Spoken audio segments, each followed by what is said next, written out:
So, for those of you that weren't here for the last session, which I think of everyone here is only actually James, because everybody else was there that's currently here. Scott did turn up at the end, but he did turn up. So he turned up for like the last 15 minutes and got a magic item out of it. I was supposed to be a lot earlier, but Manchester United were a bunch of dicks, so... And decided to go on penalties instead of ending at 90 minutes. Yeah. Turned up at like 15 minutes to go and like killed 5 guys or something. Turned up at the end, killed a bunch of people, and got a reward out of it. Hailman to the rescue. Yeah. That's just so unfair. It was funny. It was funny. But yeah, so they went off. They've rescued Lenithon's dragon egg from the bandit camp that they discovered, and he rewarded them with a whistle which can be used to summon him in desperate times. So obviously, you know, you can't, if you start using it just to say hello, he's going to eat you.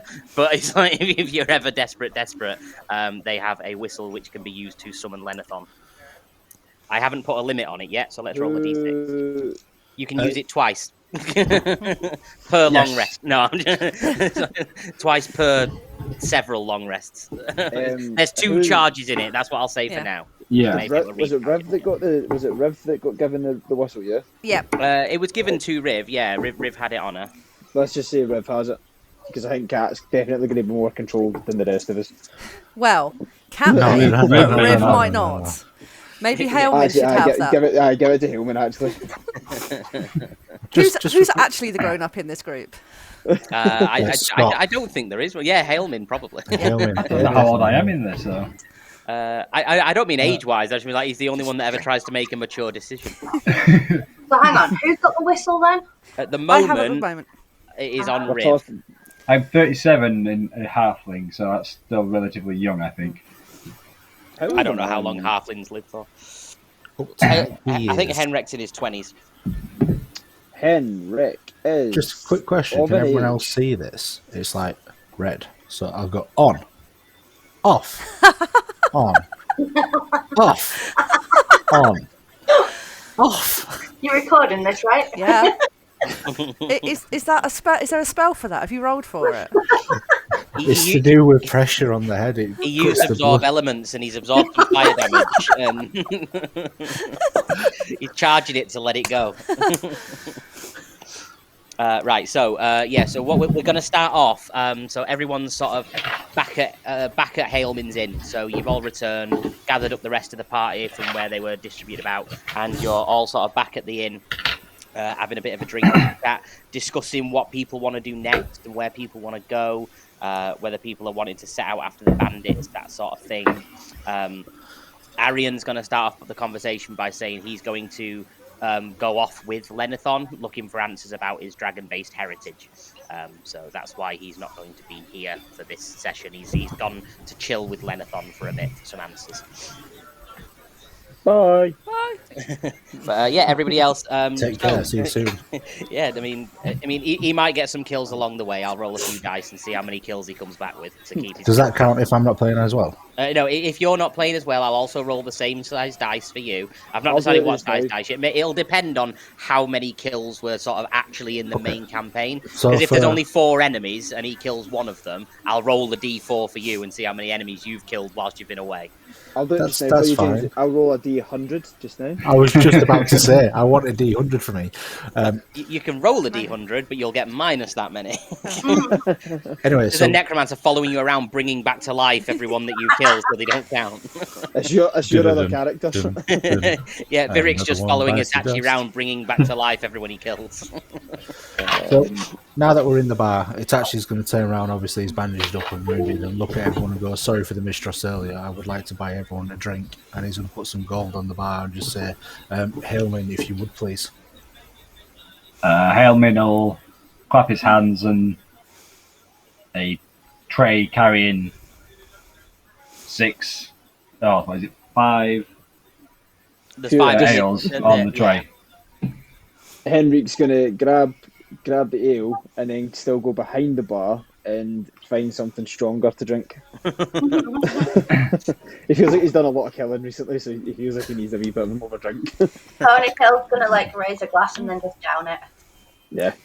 While Henrik's looking, can I Hailman will cast Mage Hand and he'll just open a cupboard door, and Henrik will see some of the hard stuff there. Angela. I'm going to give the mage hand a high five.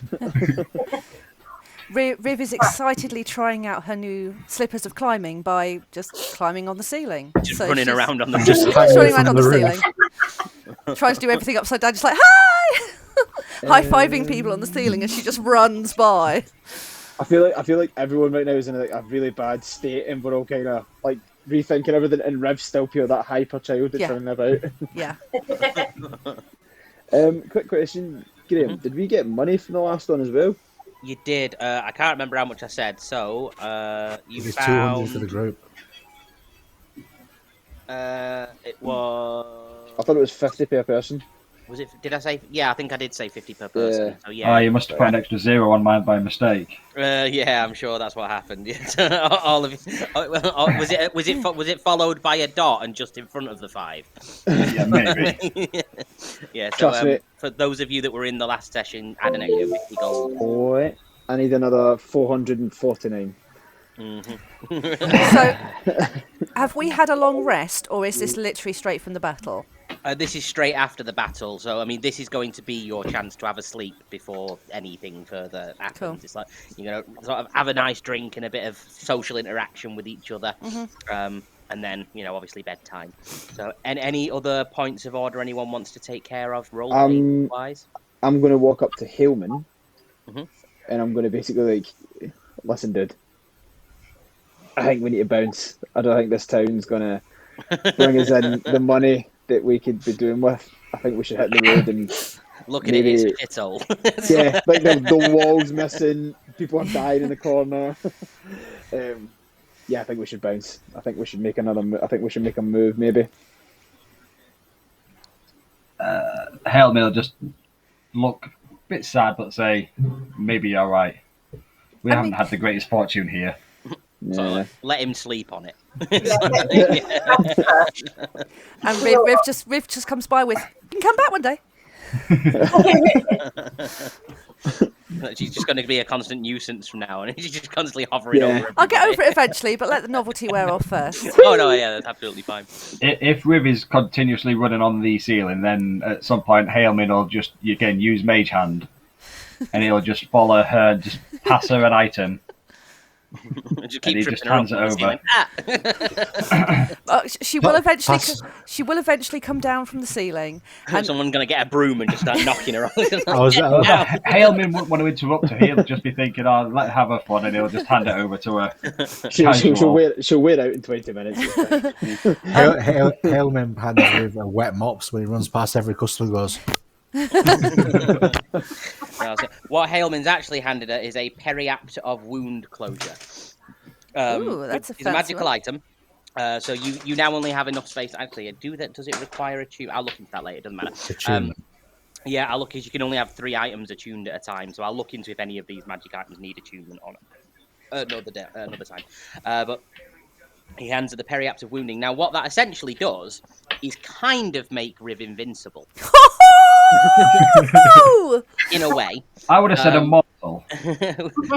Well, yeah, not invulnerable. invincible. Yeah, not invulnerable or invincible. More almost kind of immortal.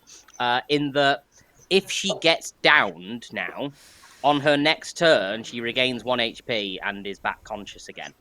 Oh no, sorry, she stabilizes, so she won't bleed out to death. You don't get up, you still need to be healed, but you don't have to do death saves to not die. So you still have to be healed to get up, but you just don't bleed out anymore. And also, if on a short rest you roll a hit die to replenish some HP, you get twice as much back. Oh, that's quite cool. Thank you. No, you can't all have one. Henry doesn't want one. Hailman will turn to Just an Henrik. immortal party roaming the lands. It's like, well, you're a bunch of bastards. In response to that, Riv is finally going to come down from the ceiling, and she's going to try and look as serious as she can, which I know is difficult. And she's just going to be like, "This really means a lot." What is it? Well, there is that. What is it? But I think she's like, the last battle, I know I was foolish. I need to stop doing that. So I promise I'm not going to charge into fights so much anymore. Henry just walks in, mate. I'm not. Hailman will just look at Riv and just say, I don't want you to stop being you. I wasn't there to protect you last time, so I want you to have this. We've lost so much already with our fallen friends. I can't bear to lose another. I'm going to learn the best spells I can, so that's what I'm going to bring to the battle, not my mighty strength. Ponytail's just going to run in and grab you both and go, oh, Grandpa! Henrik's trying not to cry and he's crying a lot. Still drinking liquor, I imagine. Bring it in, big fella, bring it in! Bring it in! But Rev tries to hug me, it's just attached onto one of my boots. Before you leave your tavern behind, do you fancy a quick go at your games table, Riv? I wouldn't mind a game of poker. Oh, yeah. Henrik's going to go to outside, and I'll let them two have their poker moment, and then I'll ask what I want to do, and then I'll see if it works. So, Riv disappears off to a corner, beckons Ponytail over, and goes, look, nothing up my sleeve, nothing up my sleeve. Just because it's you, I'm going to play it straight. Look, no cross fingers or anything. And dials out her cards. Is this something we want to roll for? If so, what would the mechanics of that be? You do not know the mechanics of how you gamble in D&D. Not in a card-based game, anyway. If it's poker that you're thinking. If you could roll a d20, whoever gets the higher has a better Unless card. you're trying to cheat, then I guess you might do a sleight hand or something. Yeah. I have just said I'm not going to. I've got my new slippers. But Ponytail I am going to use prestidigitation to make it look like I've got a royal flush. I'm sorry, but I am. She's doing you dirty. But did I notice? So well, you could change one card with prestidigitation, couldn't you? It's like you wouldn't be able to affect every single card, would you? I wouldn't. I don't know. I've just downloaded a list of cool things to do with prestidigitation. Oh, right, okay. A royal flush was one of them. Oh, fair enough. If that's something that people say works. Yeah, I think it is. Who's just added cards to the screen? That's me. I've got a deck of cards. Haha! I did not know that was a function. You can get deck of cards for some reason. I can deal them though. Deal cool. 5. So, hang on, are you playing Texas Hold'em or 5-card stud? Texas Hold'em. Oh, what's Right, that then? okay. How many is that? 2 cards to. Hang on, I'm doing it. You're doing it. Yeah, I'm doing it. I want to play with it. Right. Oh, it's up there. Hang on. Oh, hello. oh, hang on. Oh, I can't Can see. you view them? Yeah, can- there's two just cards. about. Hang. Oh, It's Oh, just an a ace. photo. kind of. Does it show you what you've got in your hand? If you. It only shows us one. Oh, it must be for like blackjack or I'm something. going to say we'll just play 21 then. I can't. It's right at the top of just above my everyone's picture, so I can't actually see what it is. Hold. You've got a 2. Yeah, I can't see anybody's cards, mate. No. What do you mean I've got to? I can see a 10 down here. Yeah, I put thought it that on was purpose. Oh, I need No. to. I need to play with this. I'm just going to walk back over to Hellman and be like, what the fuck's When going on? I highlight the cards, it just says steal card. Right, okay, well, we draw our own then, don't we? Oh, steal request. Oh, so, Well, yeah. I don't know what I'm doing. Right, shall we not mess around with cards right now? Someone find a way of killing it. Someone Just find a way of draw 2 killing cards it. and closest to 21 wins. Oh, right. Right click and then flip card works on the actual deck. Anyway, let's stop playing with cards now. Okay. Can we find a way to kill it? I don't know how to kill it. I've just gone and hidden it, but they're still showing above everyone's picture for me. I genuinely don't know how to get rid I of have broken something. it. You broke roll 20, cat. Thank you. Wouldn't be the first time. And now it's all hung. Oh, is everyone there? Yeah. Yep. Oh, proper broke it then, didn't I? Lost Graham. Done. Three. Like, Everyone. we're still there, I think. Yep. I did a quick refresh, but Ah. yeah. Everyone still has card indicators above their head, and I don't know how to get them to go away. Have I got one though? No, you've not. No. You're too young to gamble. And I'm the good people. I don't know how to make them go away. Neither do You're I. gonna have to play a game. I don't know how it works. Hang on, I See if we will... exit the game and then come back in, Jake. That would work.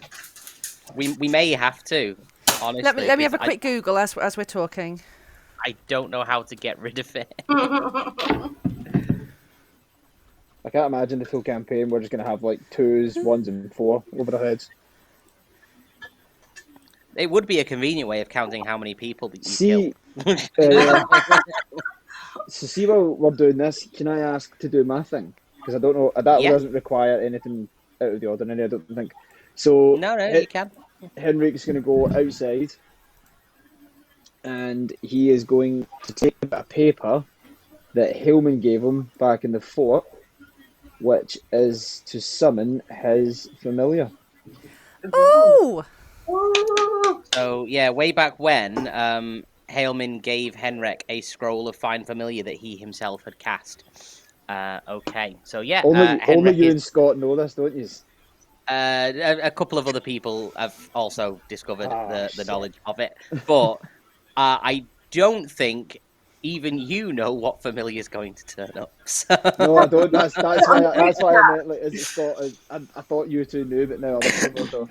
A couple of other people do know that you were getting. It's because a lot of people kept chat a while ago. a lot of people kept asking as well if they could get some sort of familiar for you, and I'm like, there's something in the works for Callum. Just it's fine. Well, yeah. Callum doesn't need you to get him a familiar. Like when Ryan decided he was changing character, he wanted to leave one of his squires with you as a familiar, and I'm like, no, Callum doesn't need a familiar. It's fine. I wouldn't have done that. I would have just. Right. Okay. So That's yeah, right. how do I do this? I am just currently still trying to get this bloody dice thing off of my thing. It's doing my head in.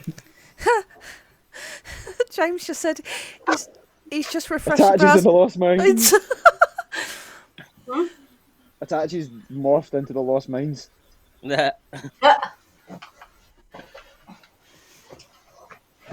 and for some reason that my tabletop has got grid on it now.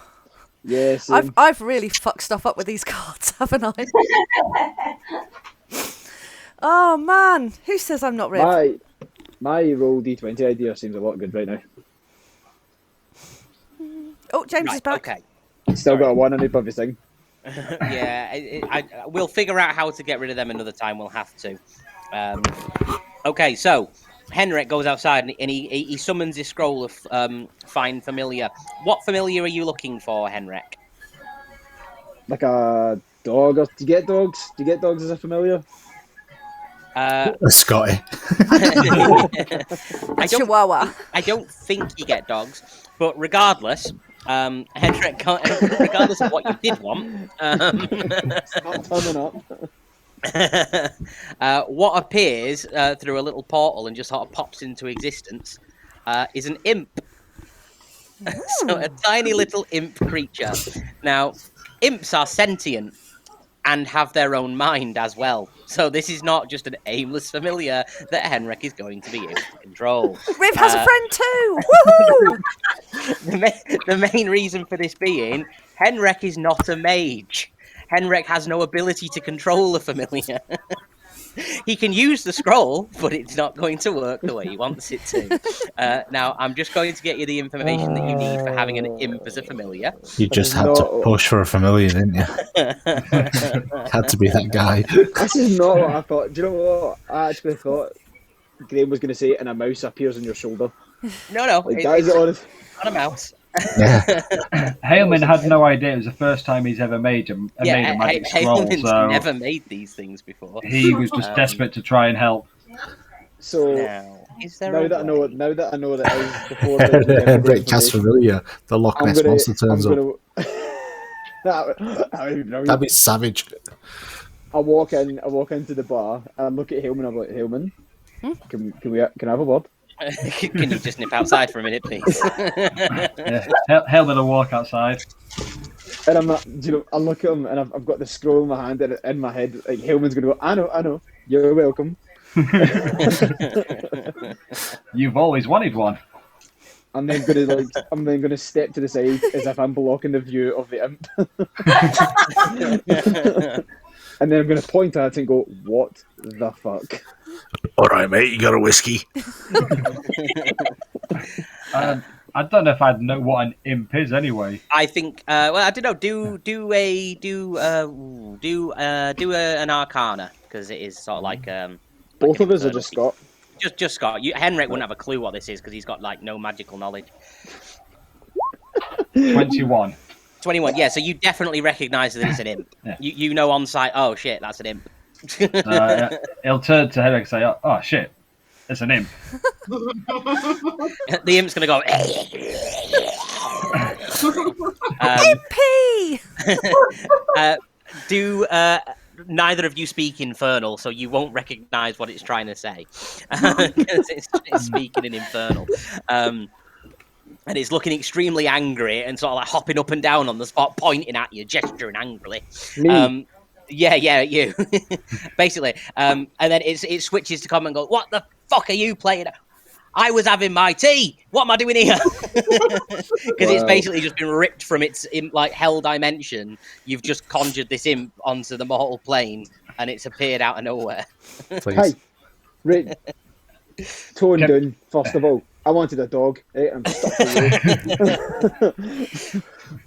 Okay, Helmet just kind of look at Henrik and then just say to the imp, "Well, come inside. There's plenty of food." Just to try and keep him calm. No. Henrik, do a dex save for me. Oh god. A dex save. Yeah. I could just see the imp stood there going, I was about to Using dice, fucking aren't you? lose. Yeah, you my have virginity. advantage on dex saves as well, so roll it Because twice. it's dangerous. It's dangerous. Because of danger sense, yeah. So roll it twice. So that's an 11 and a 14 plus 0. So a 14. So a 14. Okay, it bites you. It runs across and just bites you on the leg. What the fuck? And it deals 6 points of piercing damage. Oh, Shit! Well, I mean, Scott, like I know. Oh my god, Scott, I know you're trying to be really, really nice, but fuck this little guy. So I'm gonna bring my great axe on it. So you're gonna try and hit it? Oh, that's a bad thing. Yeah, absolutely fine. Take a swing at it.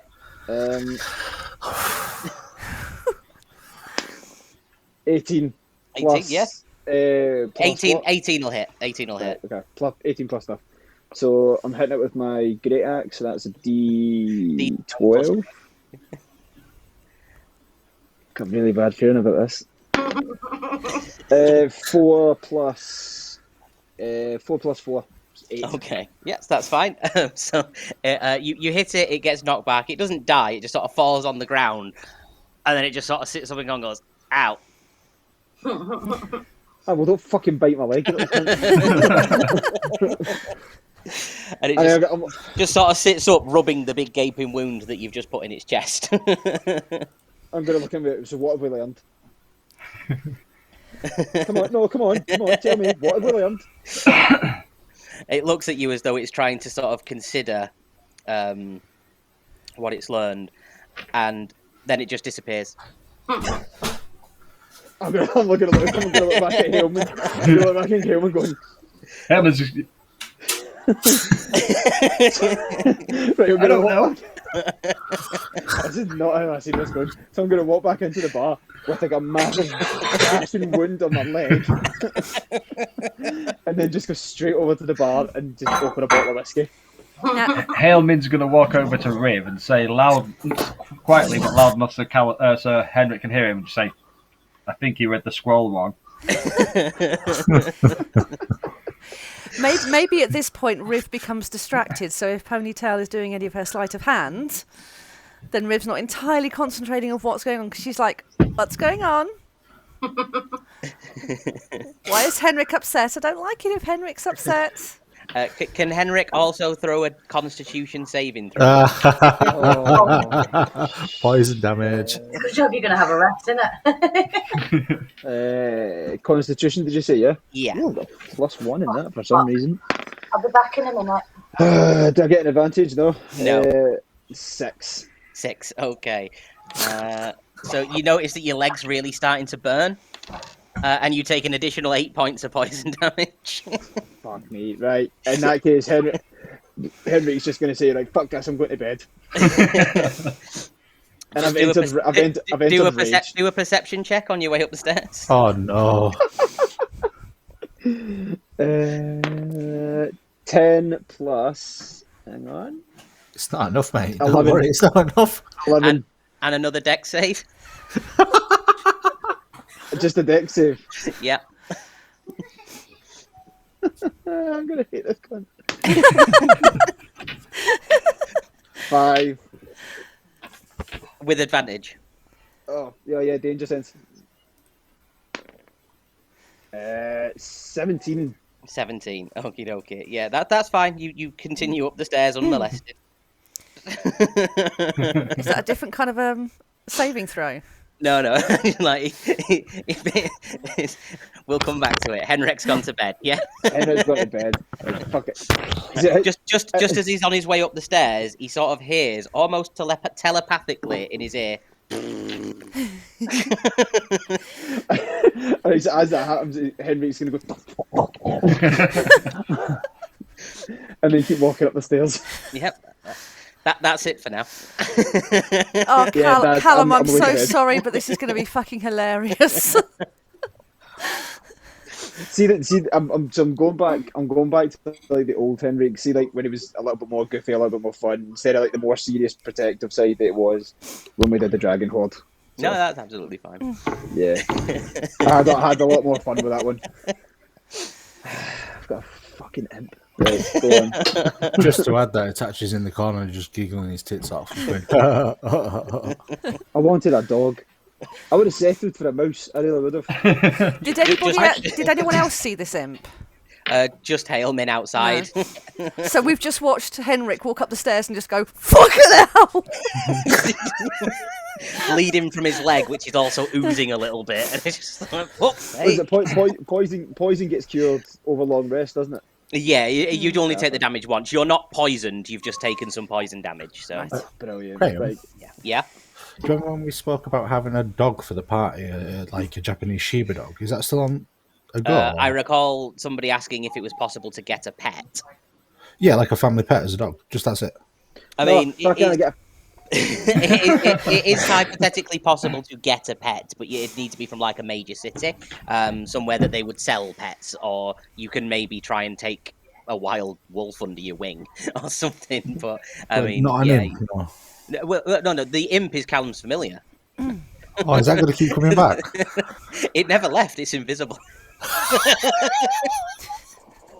And it is telepathically linked to Henrik. So as long as it's within 1 mile of Henrik, it knows where he is at all times. I can just see him. I can just see Henrik sat there on the bog with like the scroll of the time, and next thing you know, he goes, "Ow! Get off me, bollocks!" No, that's literally it. Yeah, I mean, I'm not saying that this isn't going to grief him somewhat, because it most definitely is. Right, okay, so right, I know I'm away to bed. So I'm done talking. Would you like to hear what some of the perks are to having an imp as a familiar? Yes. Okay, so when you've got an imp as a familiar, let me just scroll back down to the perks. So, familiar imp enters into a contract to serve another creature as a familiar, forming a telepathic bond with its willing master. Now, obviously, this was because of failed spell, so it doesn't care. It doesn't matter whether you're willing or not. While you're bonded, you can sense what the imp senses, and vice versa, as long as you're within 1 mile of each other. While the imp is within 10 feet of you, you share its resistance to magic as well. But if you violate the terms of the contract, it can choose to end its service. However, because this wasn't entered into willingly, it's sort of like a forced thing, so it doesn't matter whether you want to end it or not. Oh, fuck. I was literally going to say, like, how did I get?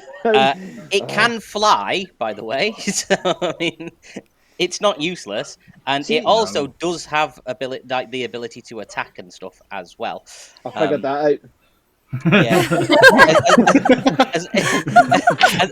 As long as you keep it within 10 feet of you, you can't be harmed with non-magic weapons. So it may be worth trying to get it on site. Buy a bird cage. It can also polymorph into a rat, a raven, or a spider. Or a mouse. Well, a mouse rat, yeah. Yeah, he wanted a beast mouse. that resembles a rat. Yeah. So, I mean, it may be worth over time maybe trying to make friends with Impy. Is that I don't know if it'll let you name it, but it might. I'm sure it'll have a name, but its name would be in Infernal, so nobody would know. Simp the Imp. It might let you give it a name in common if you befriend it a little bit. But yeah, at the minute its name would be Infernal, so you wouldn't know what it was. You wouldn't understand what its name was. Right, So okay. I bet its infernal name is Steve. I mean, Steve. further down the line, we find out Steve died, and that's his soul. It was reincarnated as an imp. Oh, that! Please make that be canon. Probably smells better. He just smells vaguely shitty all the time. So does Henrik because of the bond. Right, Now- so I've got an imp. What happens As next? Henrik's gone to bed, I want to resolve what happens with Ponytail, whether she manages to fleece me or not. Right. Okay. Right. Both of you roll the d20. How'd your card number? Oh! And then Ponytail, if you're trying to cheat, do a sleight of hand check. Countered by a perception or insight check from Riv to see if she notices you cheating. Okay. I give myself bardic inspiration on this one. Translation: you're fucked. Oh, So right. And the 16. And hang on. There's still a chance. My bardic inspiration is a what now? It's 1d6. Yeah, I've got no chance. You need a 6. Yeah. Yeah. So yeah, Riv catches you trying to cheat. But, Just going to say, game recognised game. credit where So you let her con you. No, Riv's a little bit honoured. No one's ever tried to okay. reverse con before. She's kind of got away so easy to actually someone trying on her. She's a little bit honoured by that. And she goes, look, this is what you did wrong. And she's Nice try, but here's a tip. Yeah. I'm going to sit there and listen really intensely, like, yeah, okay. So Riv's going to do a little impromptu stealth thing. Like, when you did that, I could see your tail, so you must make sure. And she's like trying to guide Ponytail through to help her be a bit more effective with the stealth thing. So not taking any offence. Gonna She just teach wants Ponytail to be a better thief. Yes. While that's going on, can I try and actually pickpocket Ponytail? You can try. That would be a stealth check followed by a sleight of hand check. Okay, let me. Whatever campaign ideas you had for tonight, Graham, they went out the window. Can I just say, this is already so much more fun than Dragon Told Horde. ya. Yeah, Told ya. Isn't it though? I think a lot of it. While he's pickpocketing me. Followed by what? So stealth followed by sleight of hand. So while he's trying to pickpocket me, I will just look at Raven and like, I will take your notes on board and I'll make you proud. What is Ponytail's passive perception? Passive perception? What's that now? At the bottom left of your character sheet, there'll be a passive perception score. 13. 13. You notice it's actually trying to pick your pocket. So I just look at him and go, you've not been learning from the master like I have. Come on, pull up a chair. Pull up a chair. Quickly decide what happens here while I go say goodnight to my son. I'll be 2 Okay. seconds. Riv's going to offer Itachi as well. Like, look, this is what you did wrong. Itachi's going to have his blade stuck at the back of Ponytail's neck just as backup. She's going to, you are giving me it. So his hand comes round, she goes, ooh, a hand, and he's there with the blade going, yes, a hand. Can I use prestidigitation to turn his blade into a fish? It doesn't work that way, does it not? No. I'll slap you with a fish. Bearing in mind that I was sat in the corner of the room observing everything, I saw you trying to do it, I just thought this would be funny. But in all fairness, I was going to give Ponytail a parting gift. Ooh. Dare I ask? There you ask. It's a fish. I'm going to give it a second hair bubble so that you can be called Pigtails. Yes! Are you going to give me a name? I've never had a real name. I'm a real boy. I've got some gambling dice in my backpack. I was going to give you them. Ah. Bone dice, carved from the bones of my victim. Now, dice are a different matter entirely. And Rivers You're not can going to start put dice above each of us now, are you? No, I don't have Graham those. insane. Well, Yeah. while we wait for Graham coming back, with everything that Kat's telling me, I'm going to try and sing it back to her in the form of a song successfully. I've written a whole rap there. Oh, Riv is living for it. Do you know what you should do? You should change that to you rolled a 21. Now you are making the DM do a Constitution save as you are charming the DM, the gods. So change it and do whatever you want to bend it to your will. You know, I'm just writing a song, and it's all about how I'm going to learn from Riv and how I'm going to make her proud. I'll show her what I can do. Riv is alternatively is doing the laugh cry. She's like, oh, that's so nice. I'm so proud. Itachi's there under his hat going, Hey, I'm back. What happened? Riv's Itachi killed Ponytail. Oh, good. That's fine.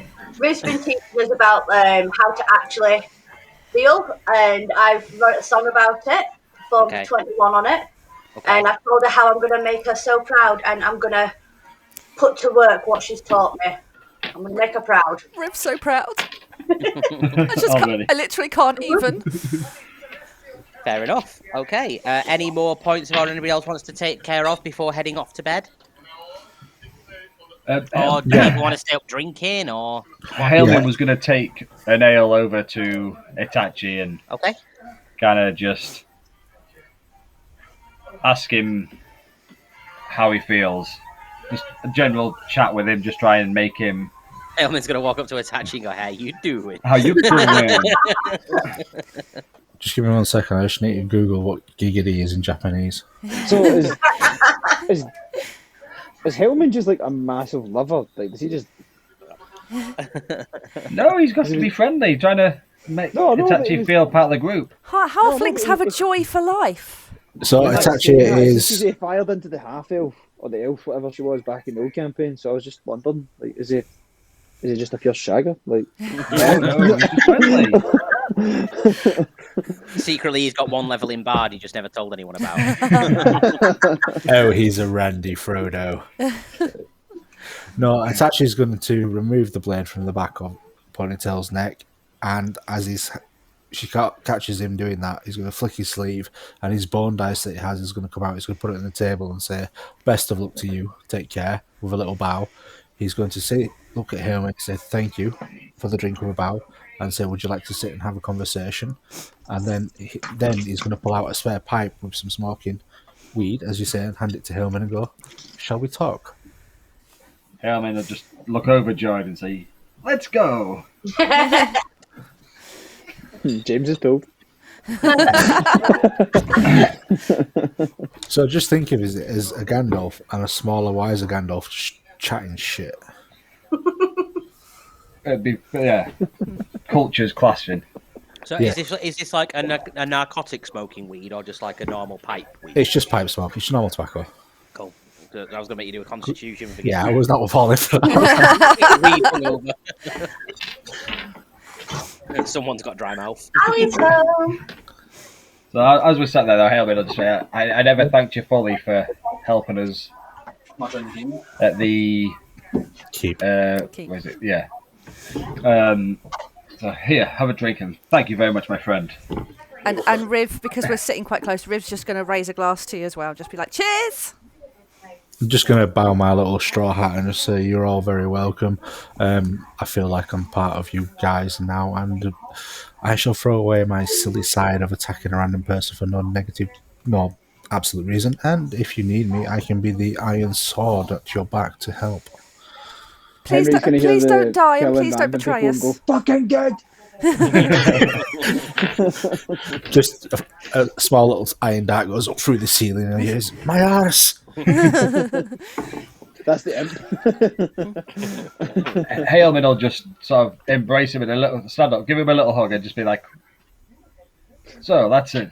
You're with us from now on." Riv joins in on the hug. It's a little bit uncomfortable. It's actually just going to push you a little bit back because otherwise you now have something hanging on your head. We're not that short. No, he's going to bend down onto his knees and just embrace you as well and say thank you. Although Riv is going to whisper in his ear, if you betray us, I will kill you. Oh no! James, stop trying to steal my family. I'm just going to be like, so where's the barbarian sleeping?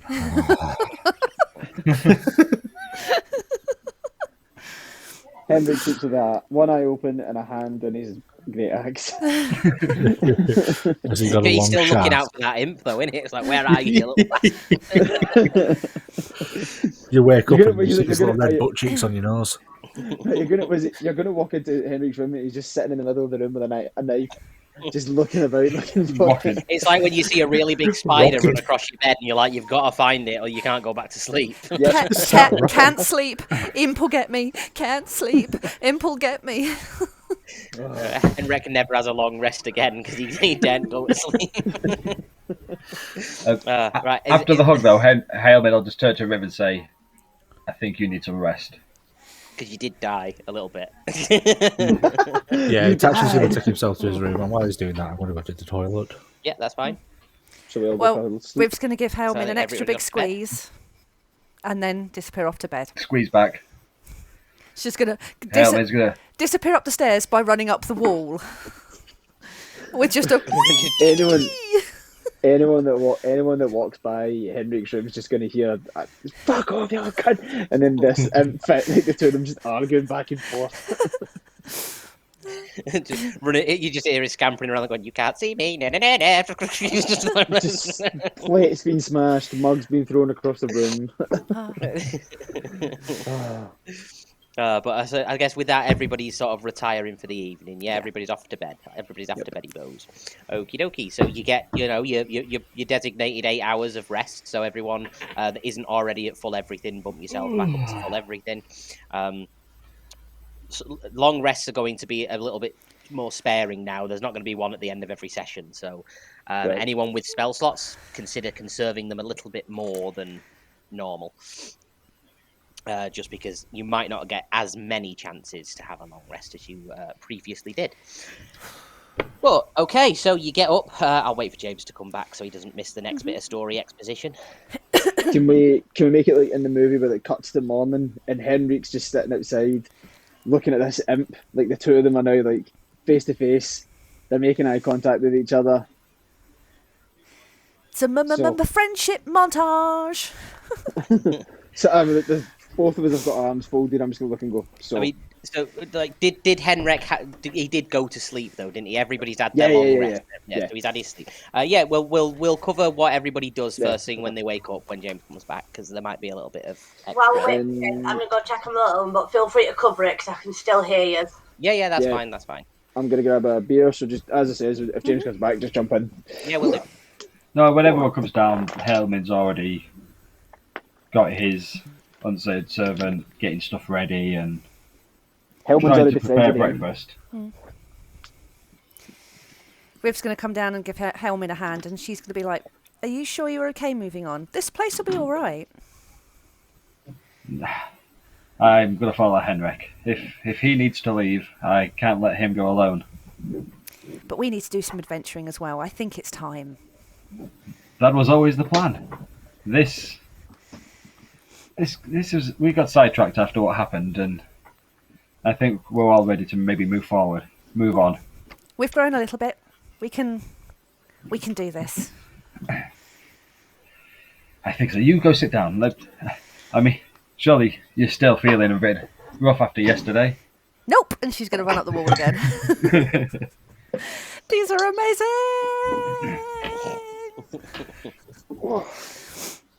But then she reluctantly comes back down. Just sits down a little bit. Yeah. Okay. Right. So we'll Sorry go. for the delay. That's all right. So Henrik wanted to have a little bit of a moment with his imp. So we'll go to Henrik first, and then we'll. That's cover one way of putting everything it. So Henrik's woke up in the morning, and this imp is just sat at the end of his bed, staring him down.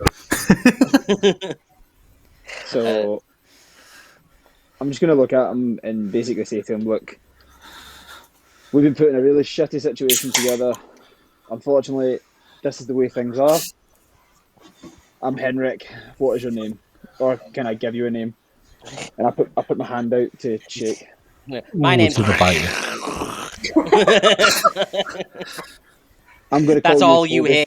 Don't speak infernal. That's what I say to him. I'm going to call you Toby. Call me whatever you want. You've not got any magic.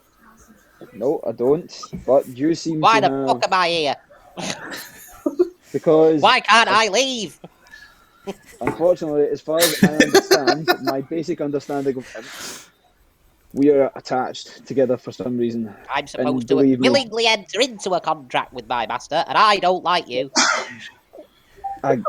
Trust me, everyone says that when they meet You me. big ginger bastard. I'm holding on to a chair that like my grip tightens on the chair. It disappears again. Right, fine. I'll say this into the air. I'll be like, look, whatever you like, whatever you want. It just help. appears on your shoulder. I'm fine with that. About.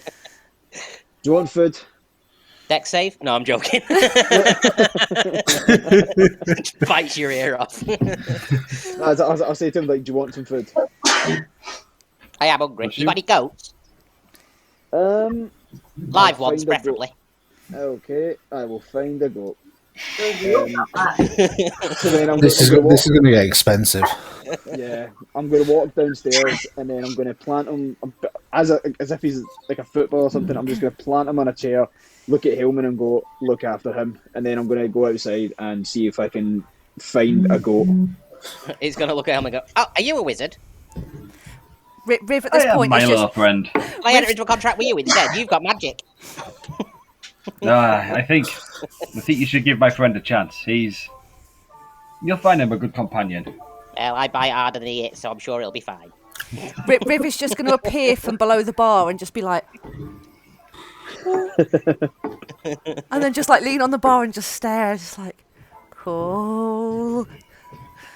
Can Haleman ask Abe and say, what would you like for breakfast? Goat. Live one. I can make something that will taste exactly the same as a live goat. I want the blood. Henrik walks back in with a severed arm that he's found. Found! No one asks any questions. And I just kind of like stroll straight to the bar and drop it on the table where he's sitting and be like, have that, shush, eat it, and then walk away. He just instantly goes to town on it, and it disappears, bones and all, in about 45 seconds. Yeah, all you see is a guardsman in the background bleeding out like this, going, where's my fucking arm? And then it just disappears again. It's gone invisible again. And I'm Hovering going, about anywhere within a 1 mile radius, just doing whatever it wants. oh wait, so see, wait, so Where's Baltair? way out of question for me. So, if Baltair, I can say that name, right? So, see the thing. So with the imp, although if he's like a mile, how is that a mile? Within a mile, yeah. Right.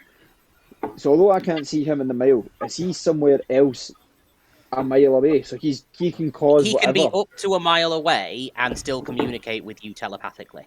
But so say I'm like in a cave or something. He's in a bar causing havoc, and then he can get where I am. Yeah, he can just sort of appear where you are. Right. Okay, that's fine. That's cool. Okay.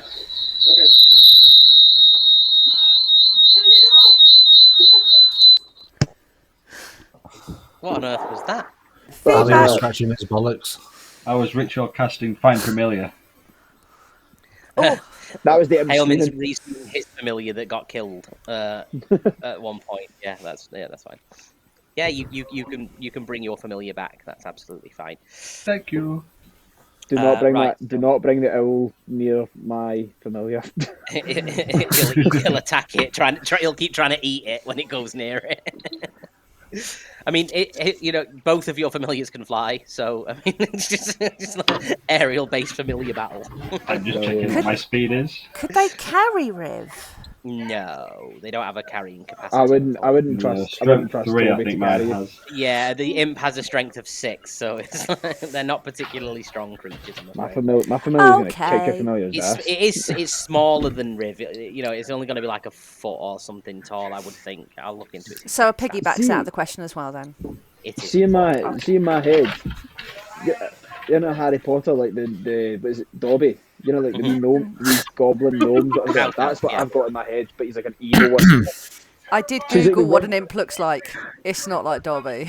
No, Imp has come to serve Henrik, sir, but Henrik is an ass. I'm gonna Google what. From the Hell Realm, I think. Yeah. I'm trying to get it to show so that you can see the picture, but it won't let me do it. Imps are classed as lower demons, aren't they? They're just basically That is brilliant. I just need to type in imp and it comes up 5e on Google. Yeah, That is...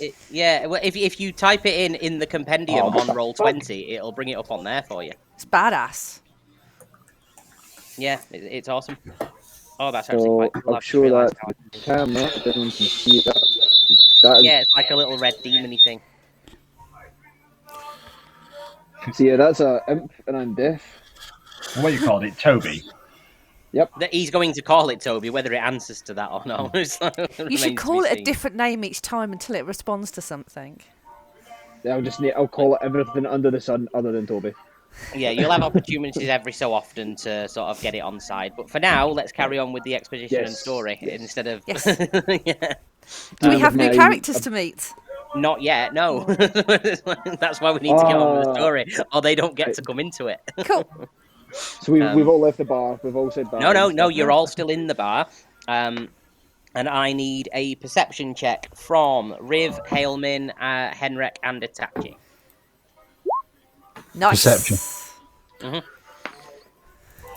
I've got. I'm pretty sure this is. I'll do. Isn't everybody asleep? No, they've No, all we're come up. downstairs in the morning now. Ah, I got 13, Graham. You got a 13? Yep. Okie dokie. So Riv and Itachi are just sort of looking a little bit confused for a second, looking around the room. And they feel like there's something a little bit off, and they sort of start patting themselves down and realise their money bags have gone. And Riv sort of glances across to the bar and notices just above the bar is an outline of where there used to hang a sword. No. No. No. No. The cash drawer to the till is hanging open, and the front door is unlocked. Nobody else has noticed, but upon being alerted to this by the others, you realise you've all been robbed. Who could do such a vile thing? Someone's hurt the money. We've saved Henry. everybody in this town. No, that's Ponytail down to a T. That has to be Ponytail. You also Thanks for that, Riv. notice that Ponytail is missing and does not seem to be present. Henry. Maybe she was kidnapped by Melkor. Everybody do a dex save. Oh, fuck off. Not again. Not again. A dex save. So saving Yep. throw. I'm just going to keep my character sheet up instead of you having to do this every 2 seconds. Dex save. I got 12. Okie dokie. Is that with your So- advantage for danger sense? Oh, thank you, Graham. Yeah, 12. Well, yeah, no, that's absolutely fine. So you hear a smash as an arrow crashes through the window and embeds itself into sort of the wooden end of the bar, with what appears to be a note dangling off the end of it. Henrik's going to walk over and take the note off and read it. Okie doke. It's written in common, and it just says, "Dear losers, I've taken all your stuff. If you want it back, I've headed to Idarath. Signed, M." Just the letter M. That's it. There's a reason Ryan isn't here. Itachi is just going to take out his Tanto, which is a dagger, and just look at it and smash it into the table as hard as he can. Look at the rest of the group and go, "Let's go." Henrik has crumpled up the bit of paper in his hand, and he's going to look at Hillman and Riv and say, "I thought we killed him." And Riv is going to be like, just staring at where Bjorn's sword was. And she's like, no! No! Who is Henry's this Bjorn? Tell me. A fallen hero. A barbarian hero. Bit of a dick Great sometimes, strength. All barbarians are. And the money! Won't someone think of all the money? Oh, yeah, everybody's money is gone, by the way. You all now have 0 monies. Well,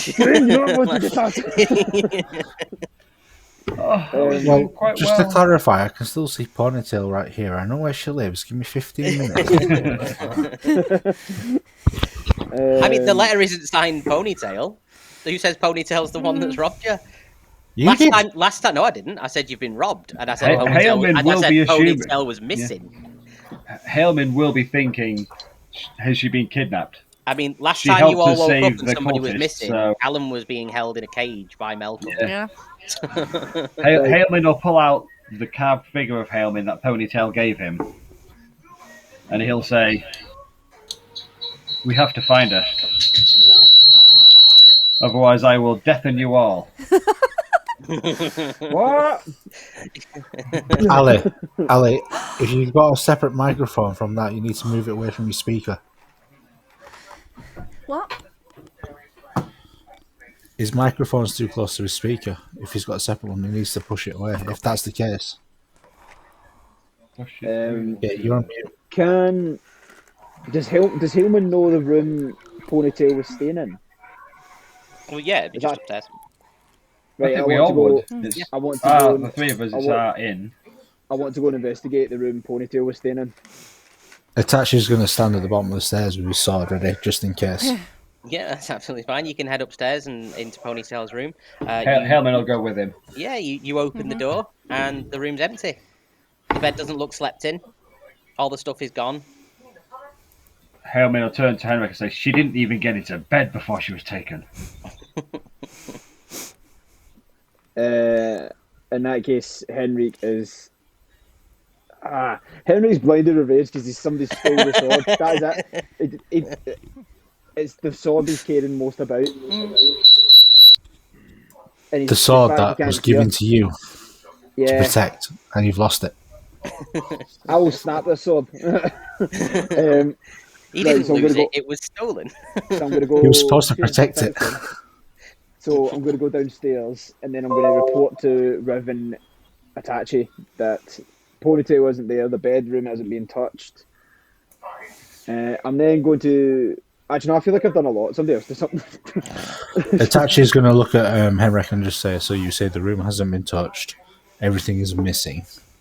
Did anybody see her leave?" We was all sleeping. We all went to sleep. I didn't see her leave. Not after I taught her how to steal so effectively. Okay, then. So Itachi's just going to look at Riv and frown a little bit and say, "So you've taught her to steal, and now she has stolen everything from us." Because I do not I didn't believe think she. of that. I do not think that she has been kidnapped. I think she's done one. Why would she? The student has become the master. The only thing I can think of is maybe this person that is toying with us is something to do with her. Maybe it's someone that enslaved her, or maybe it could be the child or that she has, or anything. Do we want to look outside to see if we can see where the arrow came from? Ponytail is a child. She didn't have any children. She's like 15. I meant her parents, or whatever the. How can we believe anything about her backstory? Yeah. Maybe. Just to clarify, my backstory was that I was in love with somebody and I would do anything for a noble title, and that's what I was on my way to do. Just to clarify.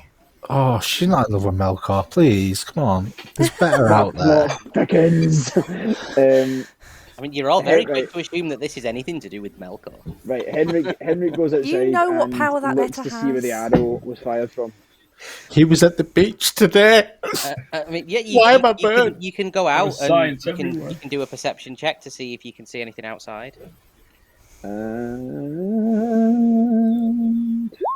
No. I see fuck all. I got a 2. Yeah. I'm assuming that was Riv also checking to see if she can see anything outside, because there's another Yeah. perception check there. Yeah. Yeah. Again. Yeah. So I mean, you can see that there's a smashed window and that there was an arrow fired through it. There are some footprints sort of heading off into the middle of Greenest, but there was a lot of footfall through here yesterday, so they kind of just get blurred in with all of the other footprints from around and about. It's sort of unclear where it came from. You just know that it came from the west side of town, sort of. It looks like they're sort of heading toward the exit as well. While then, I can Hailman be in this kitchen, like grabbing bread and water, whatever, and he's just starting to bag things up because he's stocking some provisions. Yeah, just maybe only a day or two. He's just grabbing what he can fresh. Yeah, ready to fine. Henry get out of there. Henry's going to walk back in with Riv, and he's going to grab his axe and his 2-hand axes, and he's going to look at Itachi and say, I know I wasn't supposed to be eavesdropping last night, but I heard what you said to Riv and Hillman. I'm asking you for help. Help us find this sword that means so much to us. And help us find Ponytail. Until we know it was her, or if it wasn't her, we can't rule her out as either a suspect, as a person that's done this, or... Now it's Morse. There's We been a cannot rule murder. out. We cannot rule out that this person did this. That's Poirot. Wait, what one were we talking about? Morse? There's been a murder. Murder. Scottish That's detective. That's Taggart. Anyway, so basically, I'm just There's trying to too say, like, I'm asking Itachi for help. Itachi's just going to look at him, walk up to him, and just bump a fist on his chest and just go, you simply cannot see the forest for the trees, and you cannot hear the sound that was there before them. However, I will be there to help you in your way. Use me as yours. I have no shogun no more. I am here for you all. Cool. Just a yes would have done. Yeah, would have done. I'm role playing. Fear of the No, mind. yeah. No, you're doing Toby it. appears and goes gay and then disappears. Iron dart flies across for no reason. It just know- embeds itself in the wall. I know Toby won't give me a high five, but I put my hand out for a high five anywhere. And you just feel your face go. You feel what feels strangely like a pair of impy bollocks rattle against your hand. Oh my god! I've just had a flashback to Men in Black. It's like, Kate, he's Right, a and Balchinian. In that case, like, Henrik is definitely enraged, and he's walking out with his axe, and he's going to follow the trail. Fuck. Riv is going to try and slow Henrik down slightly and go, we must leave, but let's do it orderly. Where's that piece of paper? What was that town that was mentioned on it? Idaras. Idarath. IDDURRATH. Idarath. Idarath. Everyone just do either an insight check or a history check, one or the other. Ooh. You alright, though? So Riv's never heard of it. No. Yep. Ooh, Ailman I has. got a +1 in both. Oh, 19 +1, thank you. Insight or history? Insight or history, either or. I'll do history because I've got a +1 in both of them. Okay. Because it's only the 4 of you rolling for now because we're gonna bring Angela back in shortly. Itachi and Riv haven't come across this place before, but Henrik and Hailman have both heard of it, and they remember that it's a distant land across the ocean, far to the west. So they know that you're going to need to seek out a port town nearby and sail across. Water deep. Oh, hello, sailor. Yeah, your options are Waterdeep or Neverwinter. They're the closest two port towns. Just so everyone's clear, I'm pretty sure I was a sailor. Behave. You sailed from the east because you're a samurai.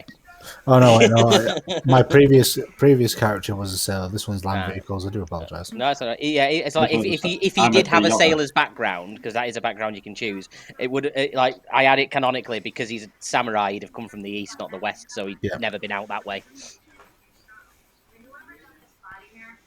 Meek and me.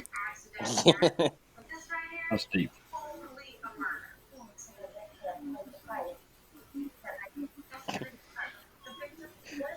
Well, in theory. Oh, Hey. Callum's gone. He'll reach for his pouch and that's when he realizes his money has been taken as well. And he'll be like, I've lost everything. And Riv's going to put her hand on Helmin's shoulder and go, I feel your pain. All the money's gone.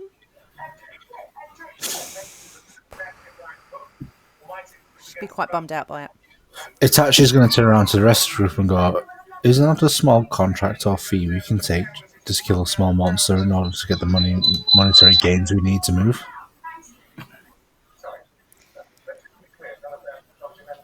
Then I suggest we go and cause it death itself. I want my Deafening, something like that. Yeah. I want my money back, and I want our sword back.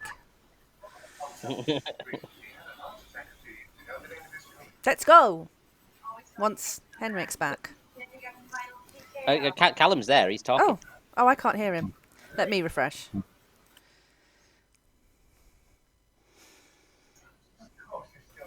Is he back? Haleman is going Yeah. to, now he's got everything packed up, he's going to start just walking out of town towards the nearest port. And Yeah. if there's a crossroads, he'll make his mind up when he gets there.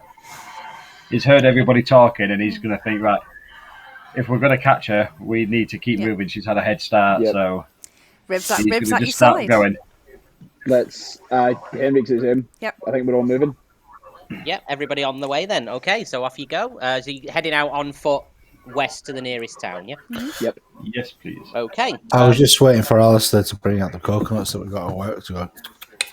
So we can all go on horseback. Monty Python.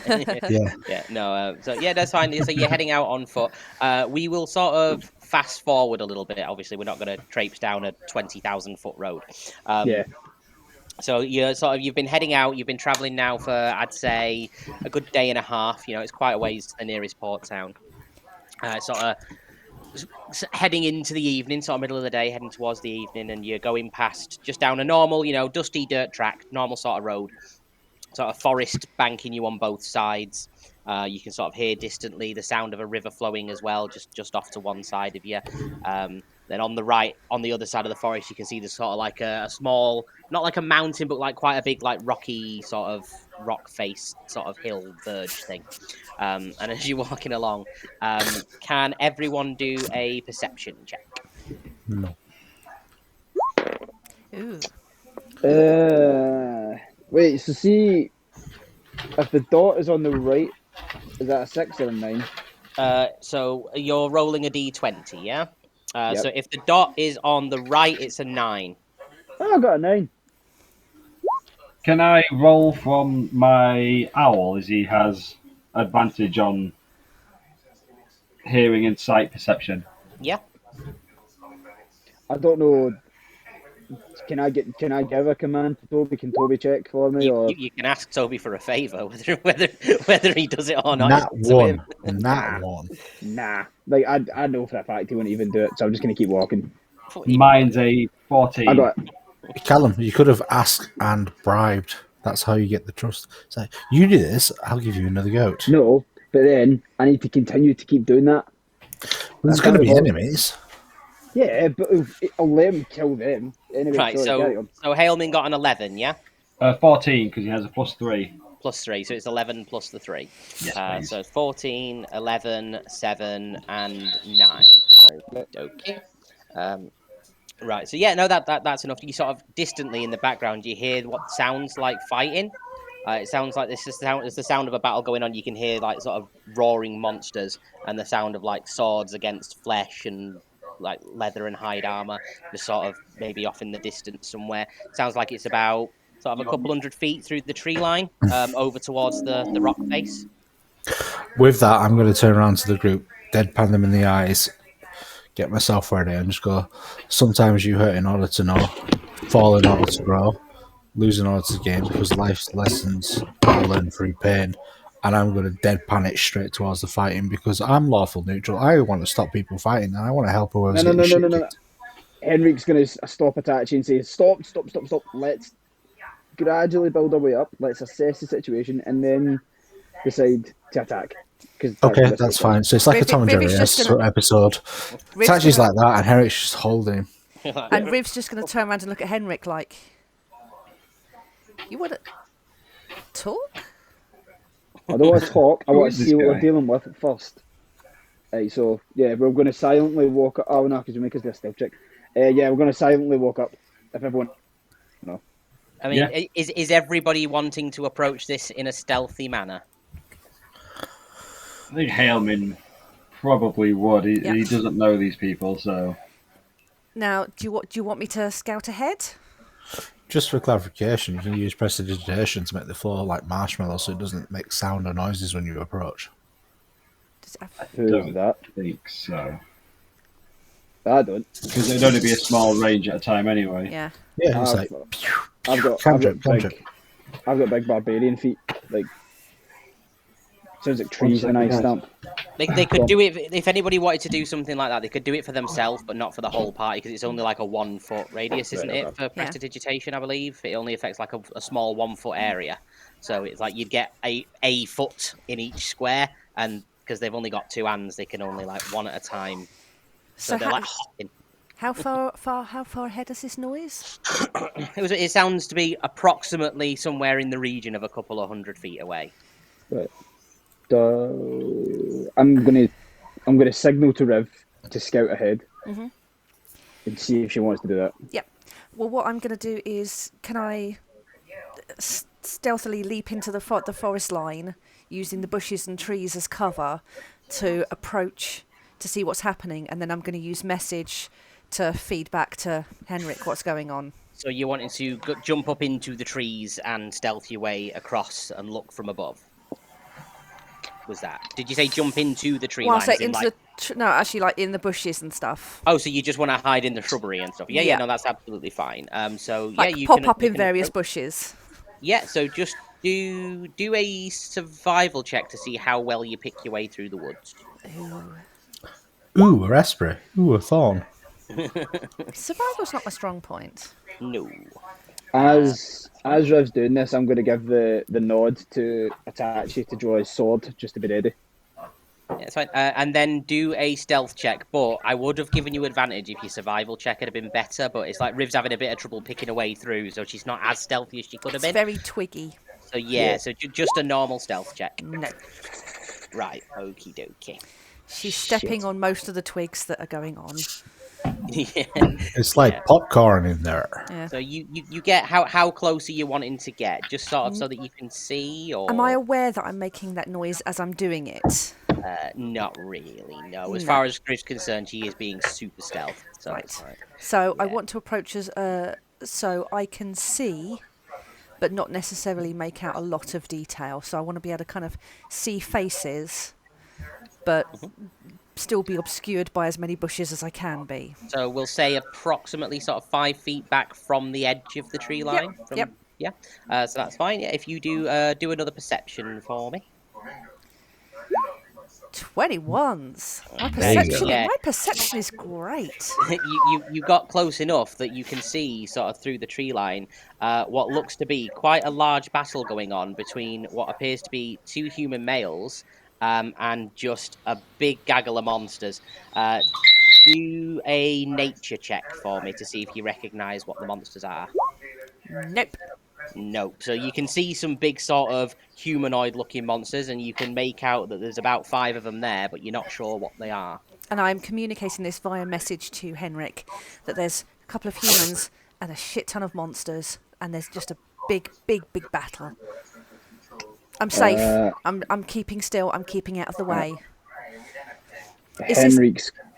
On you go, sorry, Cap. I was just going to say, is this actually blocking the road? So is there any way No, around it? these are off to the one side. You've diverted into the woods, off Right. of the road. You're off the path through the tree line. Well, it's actually literally just said he's lawful good, so I think either way we're going to get into a fight here. Only if you tell us what. Well, we've Itachi told you. certainly is, but I mean the rest of you don't. Itachi's looking at you going, let me loose, let me loose, let me loose, let me loose, let me Has loose, let me Henrik loose. told us what River said? No, then? so yeah, We will just I'm assume that gonna- Henrik has yeah. relayed the information back. Yeah. Can I send? Am I allowed to do message to Henrik and Helmin because I have such a connection with my fam? I believe message is a cantrip, right? Yeah. So yeah, you can do it at will. So yeah, you. Sweet. I'd be willing to have it. The rule be you can message everyone at once because fair it makes more sense than you tell him. Does he tell us? No, he chooses not to. You can choose to message somebody individually, but if you broadcast into the party, Cool. everybody hears. I do that then. Can Hailman send Aldeon into the sky and kind of look through his eyes and see if he can see what's going on and who it is? Yeah. So you're gonna fly him across and do a perception check of your own. Yes, if I can, but it'd be with Aldeon, so that would be a dirty 20. Nice. I'll buy you a drink. Because I have a +3, so 17 +3. Yeah, so you again, you can make out sort of 2 human males fighting again a group of 5 enemies. If you could also do a nature check through the bird.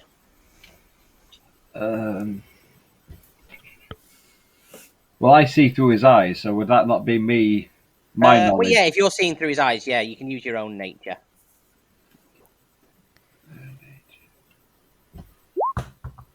Yes. 22. Yeah, so you recognise what these are. What these are? You recognise what these are. Yeah, you recognise what these are, and you can make out a band of. It looks like a monster raiding party. There's a troll, an ogre, and 3 half ogres. I then thought what you said a look like monster they're raving party. and then like a gaggle of like dead enemies already sort of strewn about, just bodies everywhere. It looks like this has been quite a hard battle. In the middle of the area, you can make out 2 human men that are fighting. One is sort of wielding a sword. The other one, I believe, also a sword. But yeah, that's what you can see through the bird's eyes. I'll tell everybody and say I think they need our help. Yeah. In that case, Henrik charges in. So what just legs it 200 feet through the tree line and straight into the clearing? Yeah, fuck it. He's beforehand. He's going to enter rage. He's going to enter rage. That way, he is prepared. Hailman will follow, but he'll kind of stop at the tree line so he keeps a bit of distance. Yeah. And if I can, before we start, just cast mage armor on myself. With that as well, because he bolted, Itachi's going to just go, here we go. And he's going to charge as well. Can I say, I think Henrik's catchphrase has just got to be, yeah, fuck it. Yeah, fuck it. And as Henrik charges, Toby just appears on his shoulder, pointing, going, charge! And then disappears again. Pointing the wrong way. You should get him a little butter knife for his sword. I'm gonna like shout in the air, Toby, this is what you're made for. This is what you're here for. And then imagine Toby's gonna jump into the fight as well. This is Impta. Okay, so obviously Itachi and Henrik are charging in. Are the other 2 going to charge into battle? No. Riv's hanging back. What's Hailman doing? I'm going to get involved in the battle, but I'm going to try and keep like just at the edge of the tree line, so hopefully within range of casting spells. Yeah. Okie-doke, I mean, absolutely that's the fine. same thing. I'm going to try and do range stuff, not melee stabby Yeah, things. no problem. So when you go into the clearing, I believe then it would be time to introduce the 2 newest members of the group, potentially. Who are the 2 people we've got fighting, if they want to quickly introduce the characters before we go back into gameplay? It's You're a on secret. mute. You're on both mute. muted. It's a secret. Nobody knows. Sorry, Ali's going to have to try and speak through mine as well so it doesn't Make that loud noise again. Doesn't deafen us all. So yeah, Ali, do you want to do a after sound check? battle when we're able to talk. Oh, you were going to do it afterwards. Okay, yeah, that's fine. I was just going to see I if... want to do it now, though. No. No. We can hear Ali, that's fine. Right, Yeah. that's fine. That's fine. You don't need to. I was just going to check if you wanted to give any information before we start. That's fine. So you charge into battle. There's these two blokes running. Everybody roll initiative for me. New campaign just- initiative. Yeah. For the first time, let's roll initiative. How do we roll initiative if we don't have a character? We just roll it. So yeah, just do the roll. I don't need a tracker. I'll just be making a note of it on paper. Do you still need me to roll, even though I did it for you earlier? No, I've got yours already. Perfect. I need to roll, don't I? Yeah. Yeah, you need to roll one. I put it in the chat. That's fine. I got a 2. Okay. Swap you, Helen. Really worried about my rolls tonight. So Riv, Hellman. I'm actually going to do that. That's a shout. Hang on. Right, okay. So it's him What? first, Ah, 1 sec. Oh, there we go. then him. Him. And then.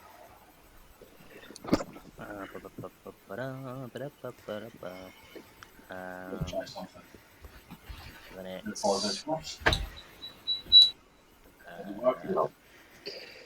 Tachi, then Baltair. Baltair. Baltair. Oh, Baltair. Baltair. Bald hair. Yep.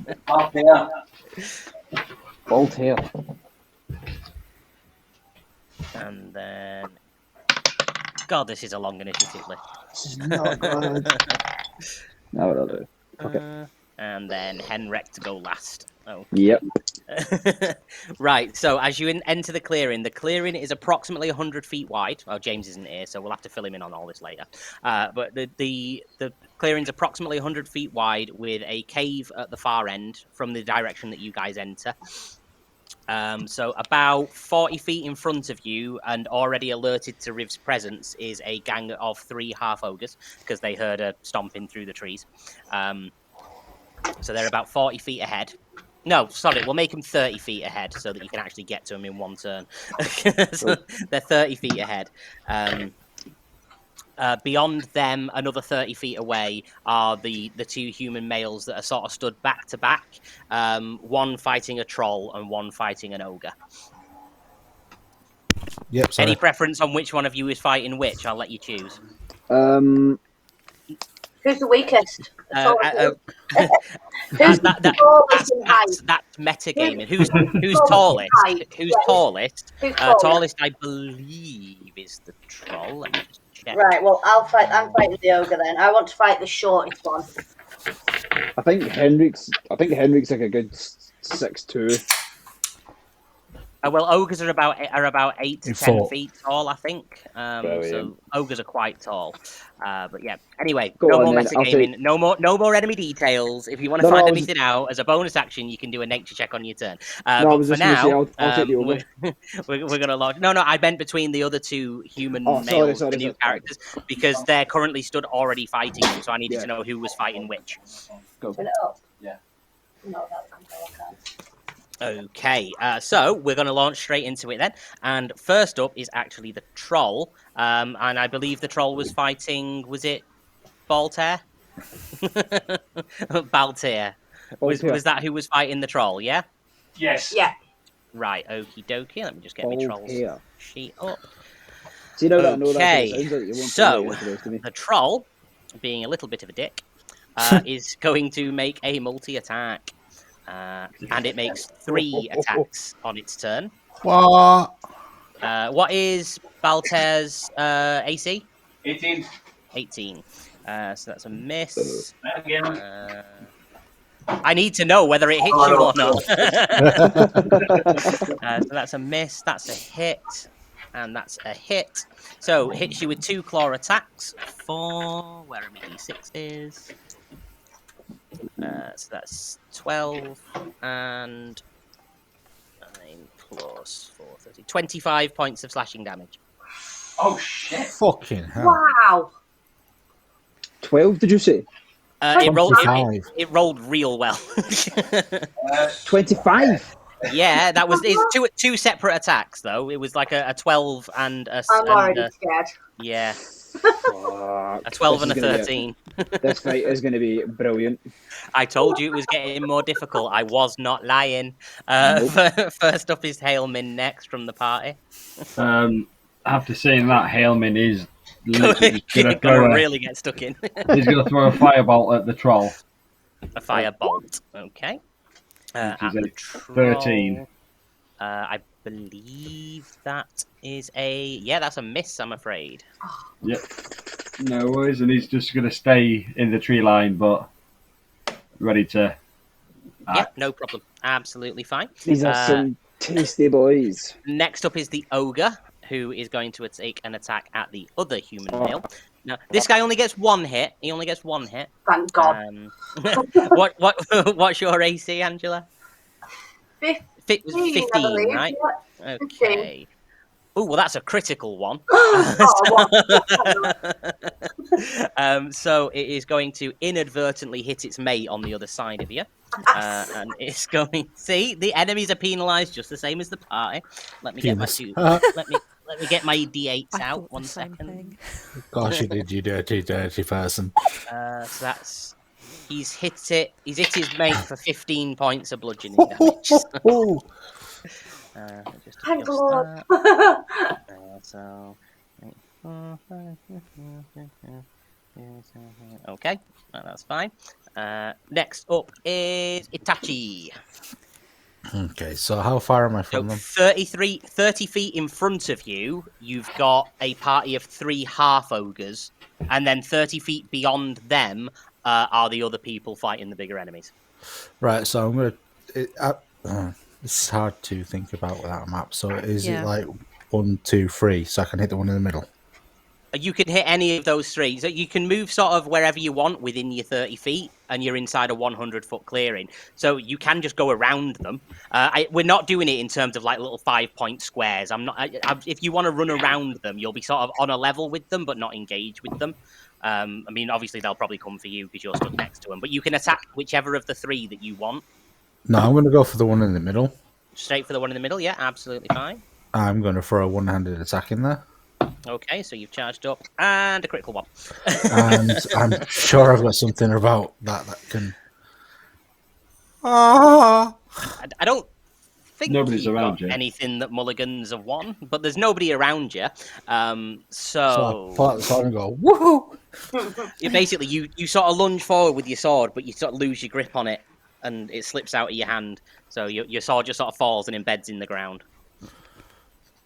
Oh, okay. There has to be a punishment for a 1, and there's no one around for you to accidentally stab, so you just have to drop your sword for now. You can pick it up on your next turn, you just don't have a sword in your hand for right now. So if you took an opportunity attack, you'd be punching, not stabbing.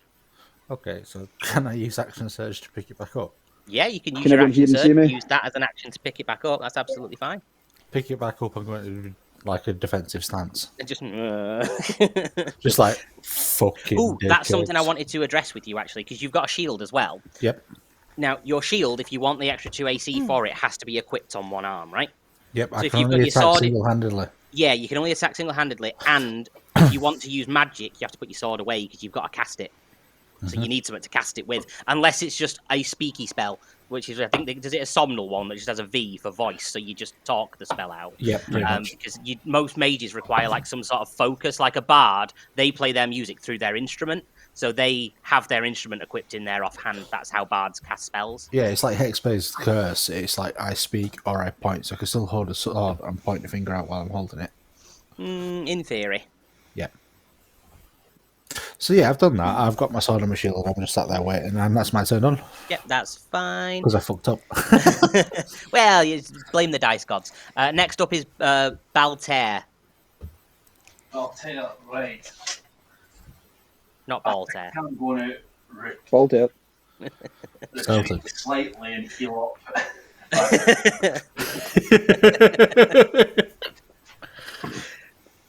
If not,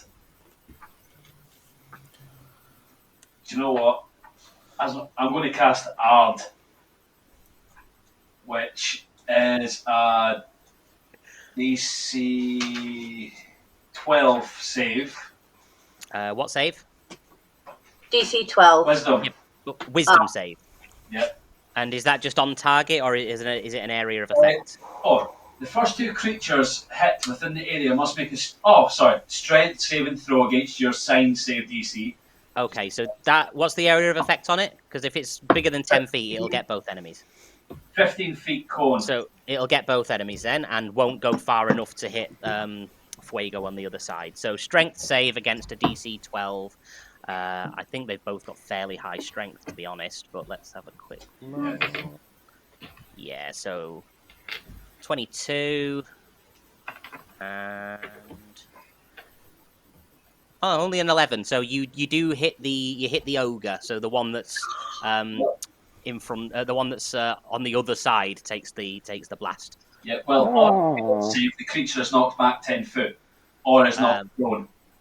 We'll knock him prone, because if he was to be knocked back, he would go into Fuego, and so we'll have him be knocked prone then. So what's the damage on it? 1d4 force damage. So roll the d4 for me. 2. 2, so 2 points of damage to the ogre. Okay. On a save, they take half damage and are pushed away 5 feet. I mean, 1d4 is pathetic, so he's but I think the point of that is just to knock something away or knock it on its arse. But the ogre's now been knocked prone, so any attacks against the ogre have advantage, and it has to use its movement to stand up on its turn. So. Anything else on your go? Any bonus actions? Any? That was my bonus action. All right, okay. So then your action. You're going to stab him in the face while he's on the ground. Teabag him. Yes, I'm going to. Actually, no. He's the one on the other side. So yeah, you're still in melee with the troll.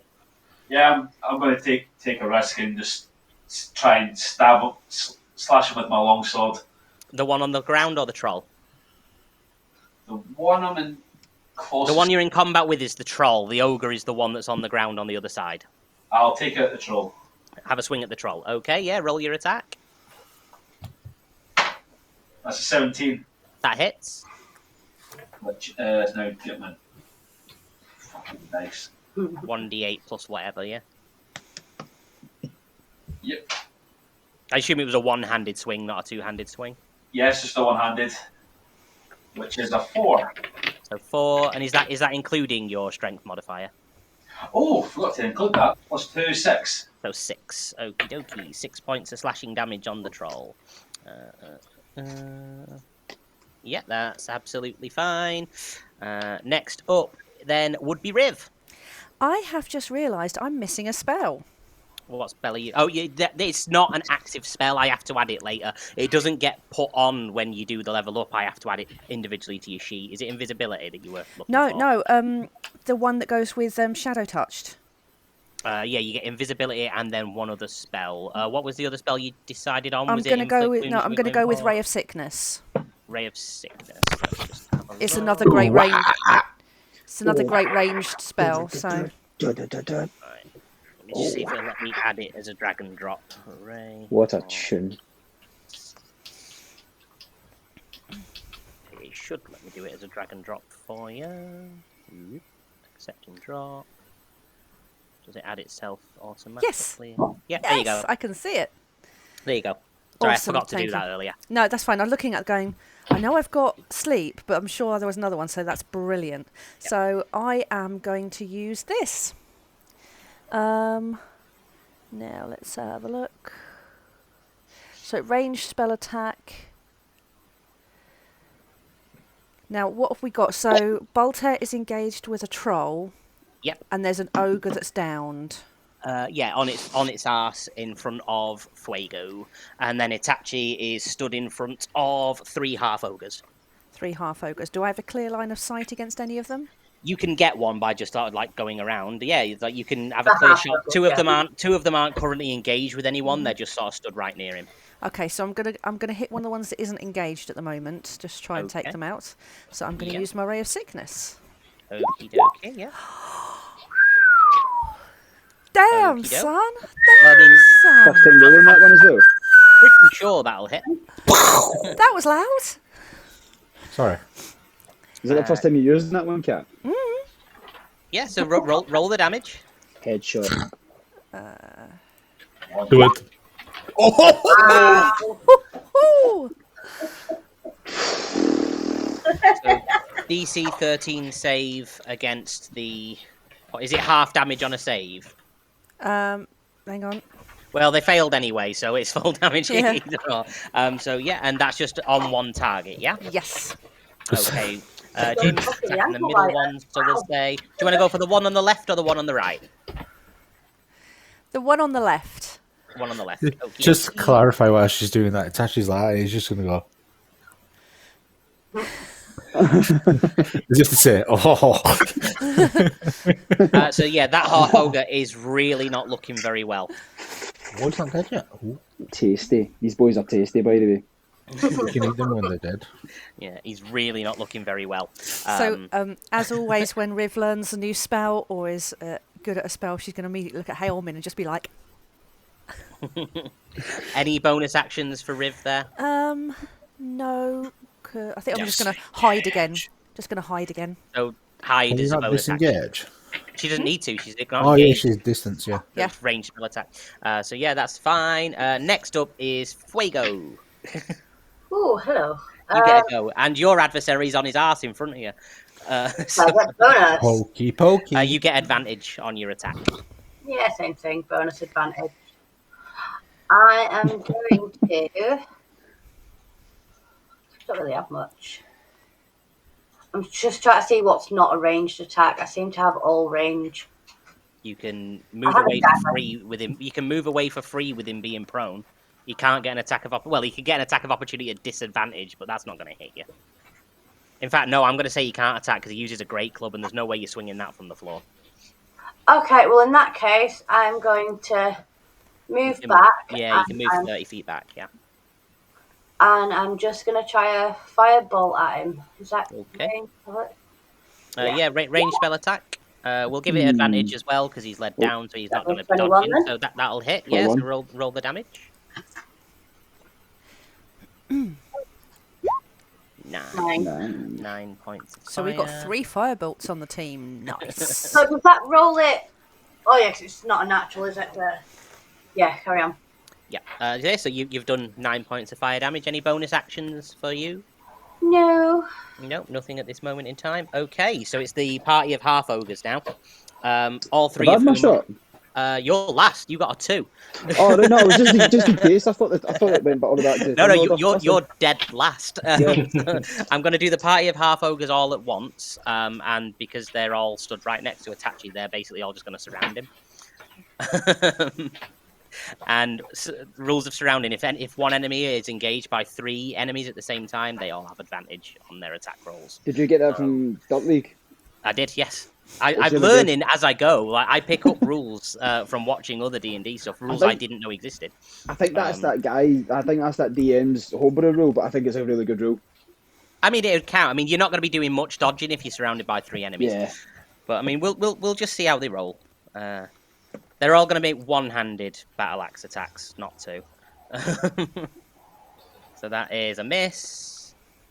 That will hit.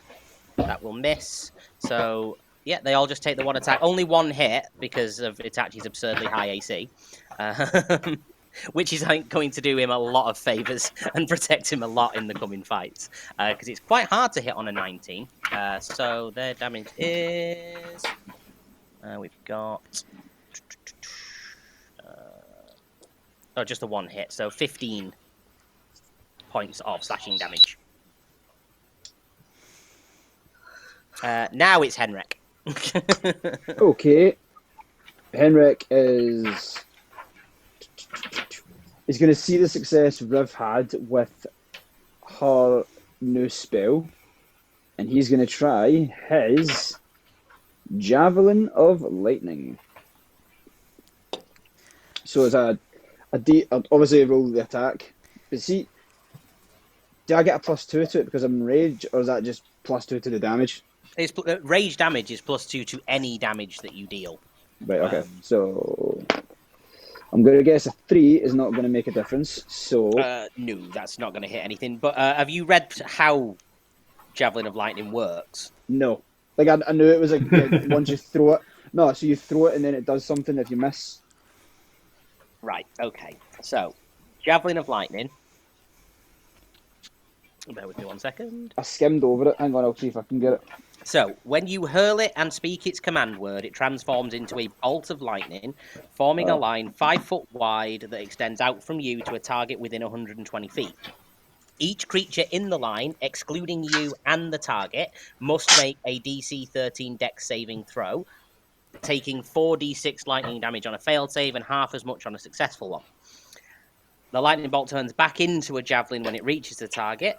So, pick who you're going to throw it at. Are you going to try and throw it at one of the ones fighting the other two further away and try and hit one of the half ogres as well, like at the same time? Because thinking of positioning, I reckon you could probably angle it if you go off to the left, get two of the half ogres, and target one of the other people that are fighting the other two. So yeah, I'll do that because troll Henry's just or trying. ogre, which one would you like to throw your javelin at? You'll have advantage against the ogre because he's still on his arse. Ogre then. Yeah, I'll go for the ogre. Okie dokie.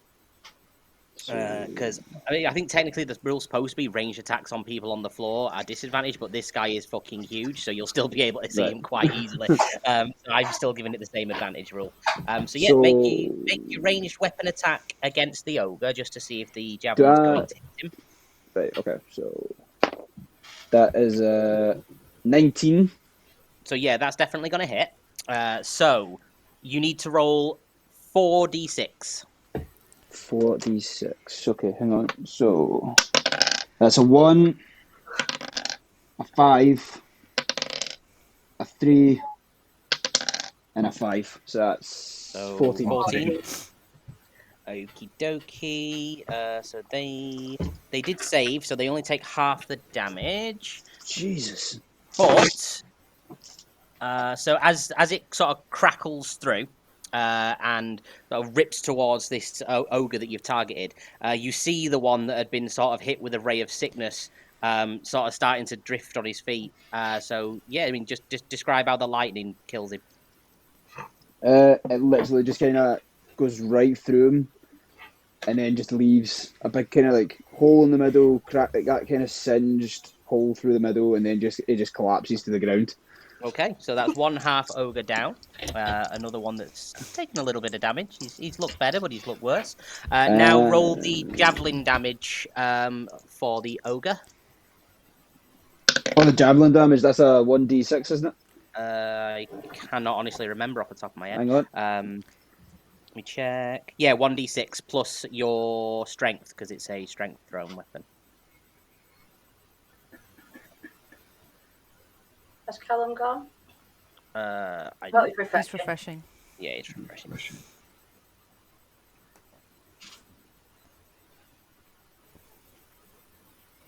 There he is. Yeah, so 1d6 plus your strength modifier is for a javelin. Right. Can everyone see me? Yeah. Yeah. Right. So 1d6 plus my strength modifier. Yep. Where's my strength modifier? Which one's the strength modifier again? Is that the ones in the? It's the small plus number next to your strength. Yep.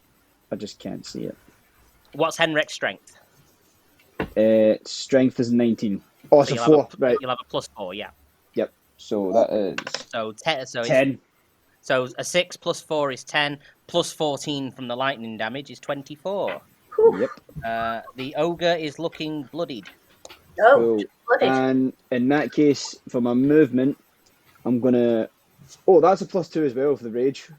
Oh, +2 as well on both of those damages actually. Oh wait, no, the lightning One's damage dead. from the thing won't be. Yeah. So, but the +2 is on your javelin because the magic damage doesn't get an additional +2. It's just on the actual javelin attack. So, yeah, we'll take another 2 off of the ogre. Absolutely fine.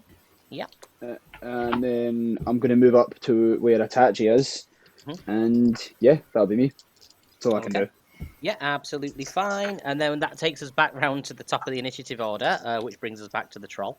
That was one round of combat, and that lasted about 35 minutes. Yeah, that was a fair bit. Right, okay. So, troll's turn. Okay. Things aren't looking particularly good for Baltair. Oh shit! Well. Sorry about that. Well. I mean, it swings and roundabouts, really. I mean, the first one was a critical 1, so he is going to hit the ogre. What did I miss? Just some bad things are about to happen dear. to Baltair. So he's going to hit the ogre on the ground for 8 points of piercing damage to the ogre. He's really not looking too good. Now, unfortunately, the one that did land on Baltair was sadly a crit. A crit 1 and a crit 20. Oh wow. Yeah, like one after another 1, then a 20 immediately after. So that is pathetic. So that no plus that, so only 14 points of damage on a crit, because the first 2 d6s that I rolled were 1s. I love how James says. Only Graham. Sorry, I love how Graham only says only 14 damage. But yeah, so that's another 14 damage to Baltair. On top of. How much damage? You took 14 on that one and 25 on the first one, so you've taken 39 points of damage.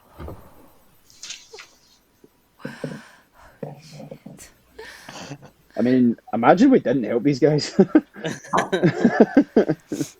Oh, they'd have had to have rolled new characters for the next section.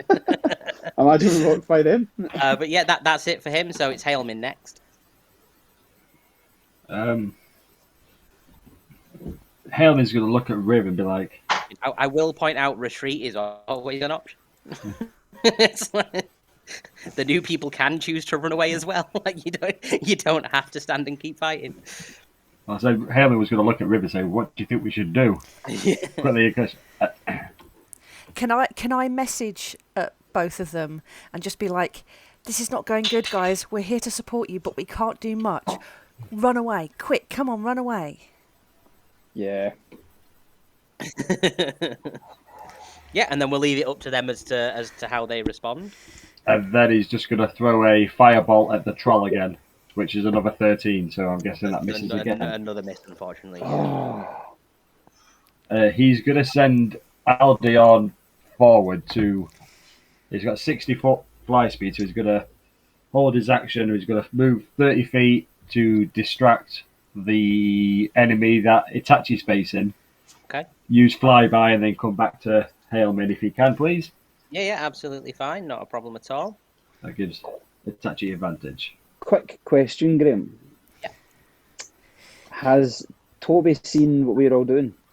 Oh yeah, he's cackling away. You can hear him just sort of going.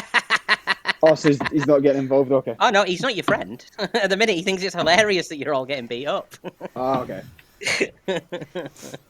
Awesome. Like I say, you might be able to convince him to be a friend at one point. Yeah. But... Okay. Was that it for Hailman's turn? Yeah. Okay. So next is the ogre, who's going to get up, looking, quite miffed that he's been beaten up so much so far. And he's still gonna swing and miss at Fuego, so he's done nothing with his turn. Next is back round to. I'm not next to him anymore. No, you're not. So that means he'd turn it and swing it at Baltair, but he's still gonna miss, so it doesn't matter. Yeah, it's fine. I forgot you'd moved. But next is Itachi. Yeah, I'm gonna still go for that guy in the middle. Yeah, not a problem. He's taken some damage, so it is entirely feasible. You may kill him on this turn. Well, we'll hope. There we go. And with that, I'm just going to say to him, fuck you. Okie dokie, 11 points of damage. Yeah, he's looking bloodied. And with that, I've already used it, haven't I? You get 2. Oh, yeah, you only get one per combat, don't you? Action surge. Yeah. Unfortunately, yes. But I mean, if you need any HP, you can. Yeah, I'm gonna roll. Second wind. Yeah. Which is 1d10, so I'm gonna roll that as well. So let's 1d10 plus 3 in there because you get your. Yep. Well, 4 because you get 1d10 plus your fighter level. So something's happened to me. Oh, yep. So yeah, 4 points. Yeah. That's fine. Yeah, no worries. Just a nice extra 4 points of damage. Healing. Baltair then? Or Voltaire? Fault it. How do you look? Sultan. Unconscious. Oh, have you actually been dropped to below your HP? Yes. Oh, right, okay. Well, you have to do a death save then. So roll the d20. And if it's above 10, it's a success. I was not above 10. Right, so it's one failed death save. So 2 more of them and you die. Love it. Great. That's Alistair, it. That's it for your turn, I'm afraid. So we're round to Riv now. Ali, your next guy could be Clan Shave.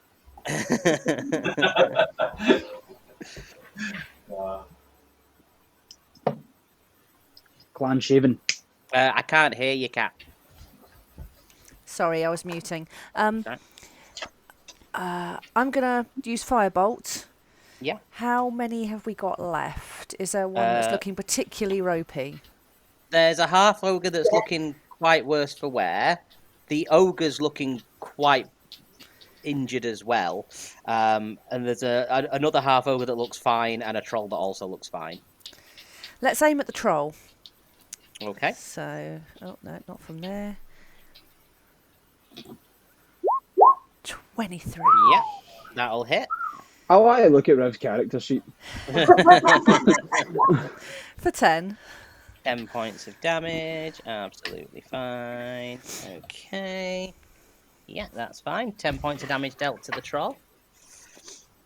Anything else for Riv on her turn? Nope, she's going to duck back down in her bush again. Just be like, Cool. whee! Back down Fuego again. then. Fuego. Okay, I'm going to obviously see that the other dude is unconscious on the floor. Yep. And I'm going to use my meta magic of distance spell. So I can change a touch spell up to a range of 30 feet. Okay. And I'm going to cast Spare Dying on him. Right, you'll need to move 10 foot closer to the ogre to reach. Oh, did I move that far away? That's fine. Well, I assumed you'd moved 30 feet away. If you only move 20 feet away, then you don't need to No, move at it's all. fine. I've moved 10 feet closer, so I'm now 30 feet away from the ogre. Okie dokie. I just assumed that you had gone the full distance of your movement because you just said moving away. So that's fine. Living creature with 0 hit points, so he becomes stable. So you no longer have to do death saves, but you will require healing to get I it. am going to use a bonus action to cast Healing Word. Okay. Only as a level 1 because I kind of might need that spell. Yep. 7. So Baltair regains 7 HP. So on your turn, next turn, you can stand up. And then I'm going to use my last bit of movement because I've moved 10 foot closer, so I'm going to move another 20 foot back, so I'm now 50 foot away from it. Yeah, absolutely fine. That's no problem whatsoever. Next is the half ogres. Miss on Itachi and miss on Henrik. So, yep, they've both missed. Next up is Henrik. I'm going to Great Axe a motherfucker. That is 17 plus something. 17 plus stuff will hit. Yeah, that's fine. And then it's a D12. D12 plus 4. Plus 6 because I'm in, what do you call it? I'm in rage. Because of rage, yeah, so D12 plus 6. So that's a 9 plus 6, so... Oh, no, 6, 15. Yeah. So 15. Are you hitting the wounded one or the full health one? I'll go for the wounded one, just because he's getting out of the way. Describe how he dies. Yes. I'm just gonna lob his head off. Absolutely fine. Yep. And then so that one's dead, and there's still a troll left, isn't there? Well, there is a half ogre still stood next to you, and then an ogre and a troll left a bit further away. Okay. I'll stay where I am, but I'm going to shout towards Frego. I don't know their names, so I'm just going to shout, "Make your way to the trees!" As if to get them to run away. Okay. Yeah, that's absolutely fine. And that would be me. Okay, next up is the troll, who is going to be utterly convinced that it's just killed Baltair, because it sort of disemboweled him and hasn't realised he's been healed. So he's going to head off in the direction of Itachi and Henrik. Let me just check his speed. See if he can reach you. Yes, he can, because you're 30 foot away.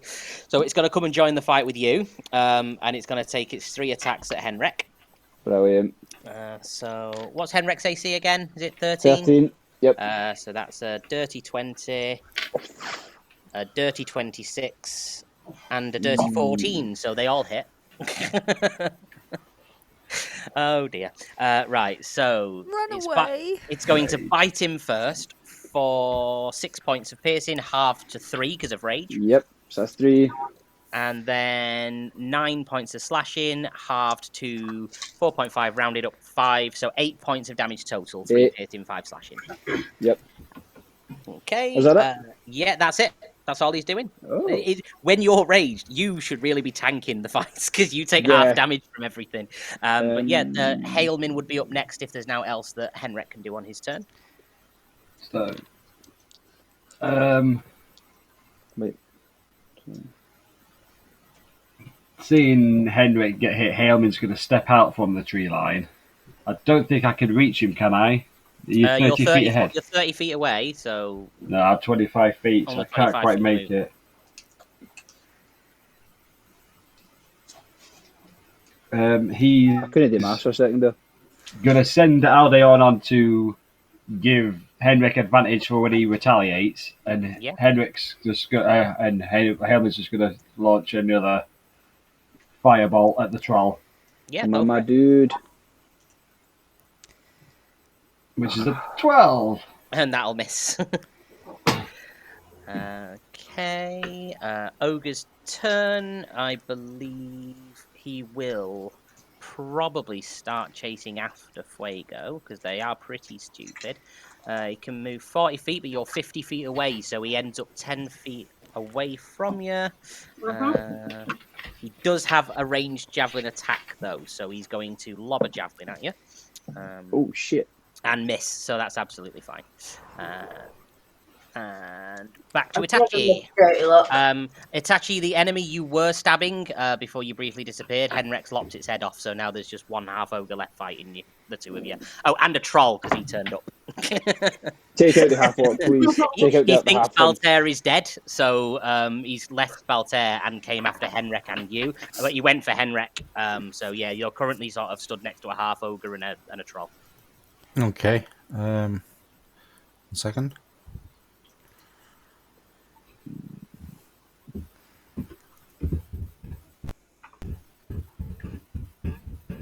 I'm going to use Fighting Spirit as a bonus action.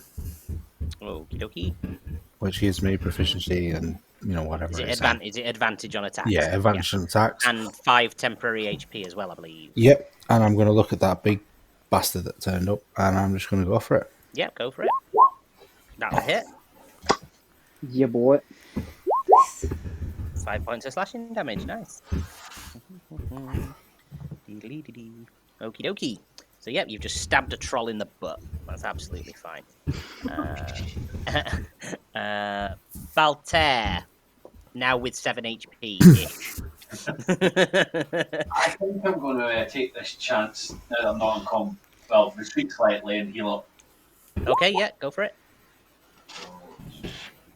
Scott.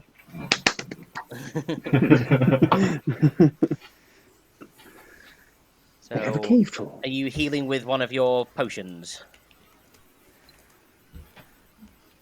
I forgot about them. Yes, I am.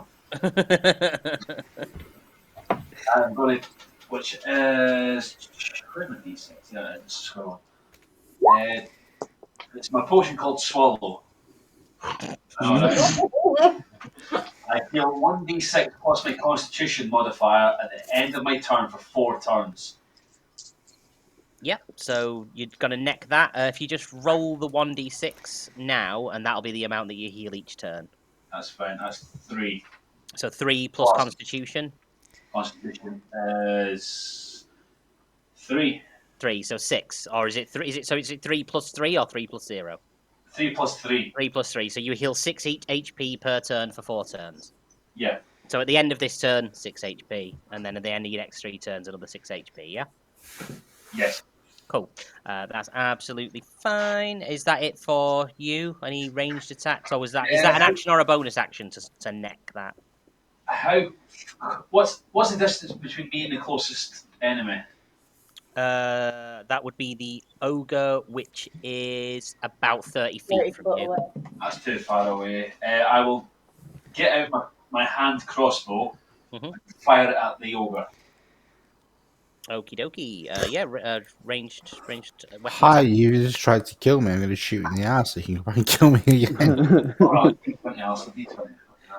Just keep pinballing it between the two of them with ranged attacks. Yeah, They let's still do that. quite know which one to attack. Tink!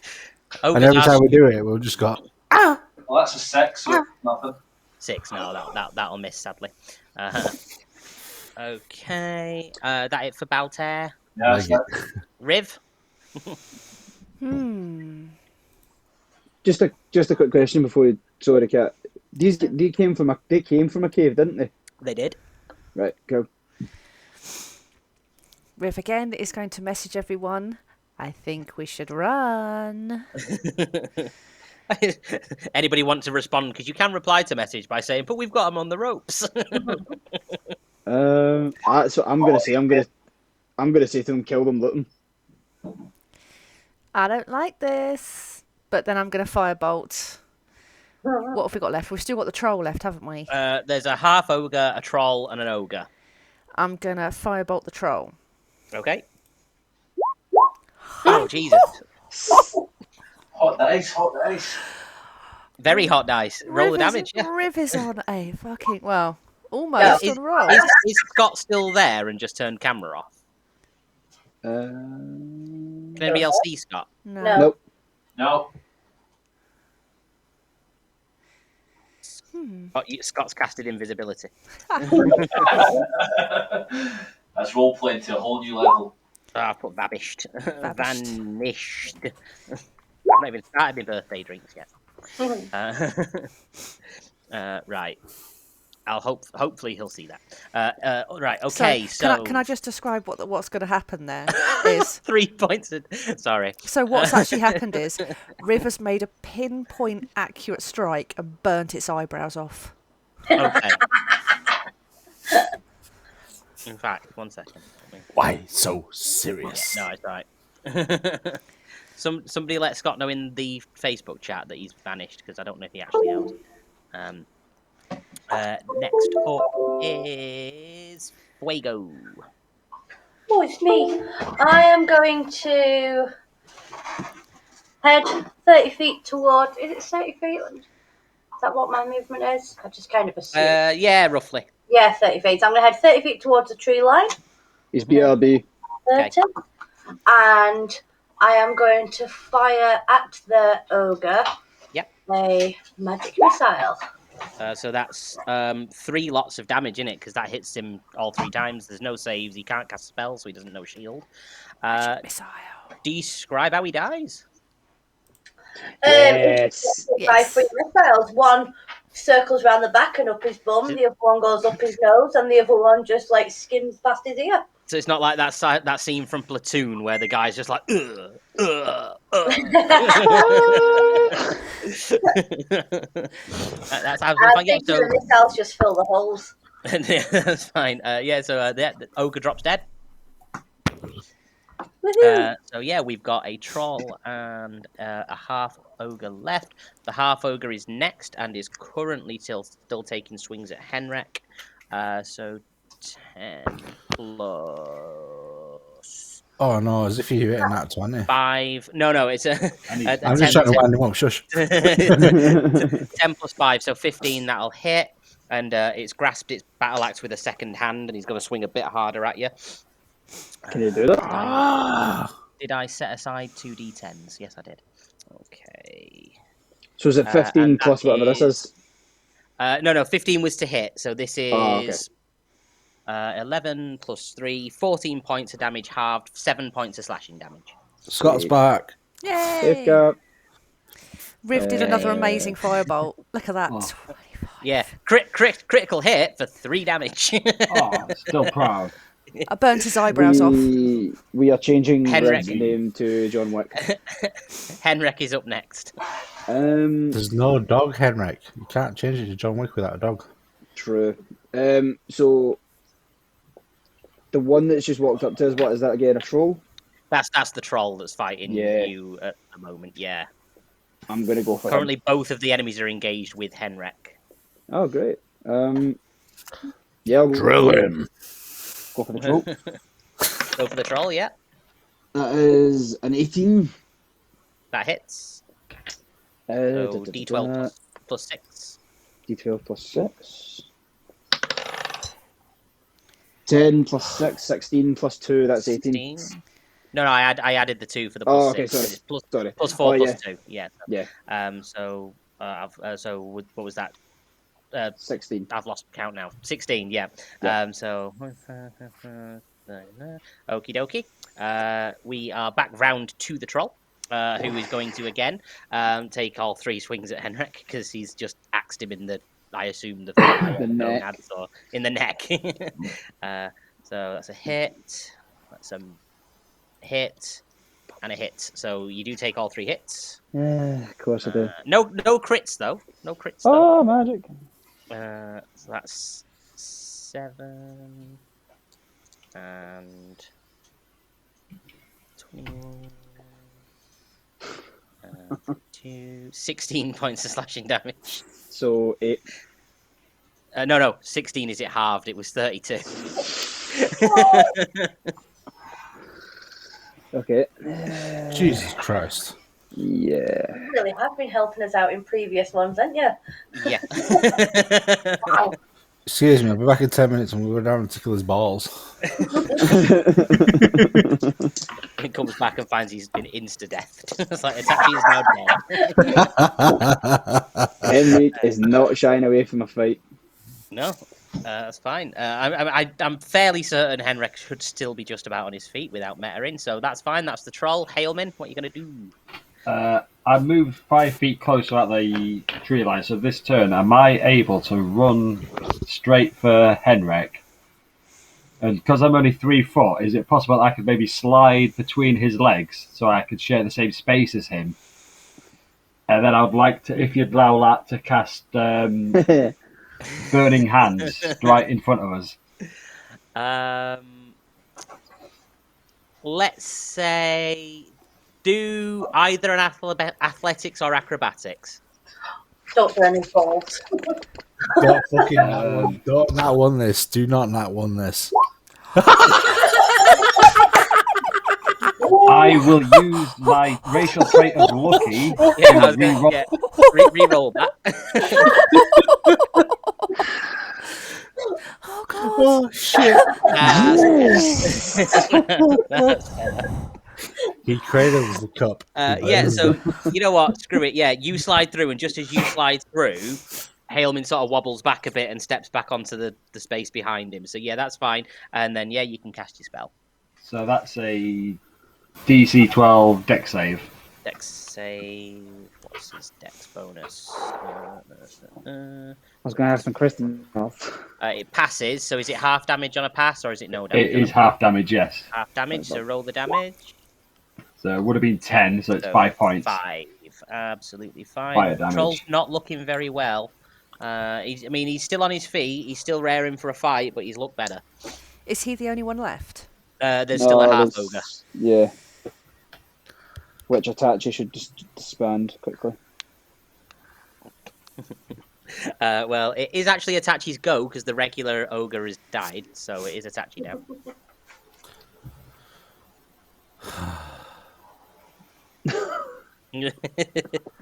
What to do? What to do? Just give me 1 second. So scrolling through the character sheet, what can I do? What does damage? Kill With my burning hands with the cone, it wouldn't have caught the other enemy as well, would it, by any chance? Let me think about positioning on it. 15-foot cone. Just thinking. I'm trying to think where I've positioned him in my head. Let me. See if you imagine. They in Jurassic both Park. did take a swing at Henrik, so I'm going to say yes. Let me roll for the other one. Still on, passes Scott. its save, so 5 damage for him as well. Yeah. Okay. Cool, thanking you.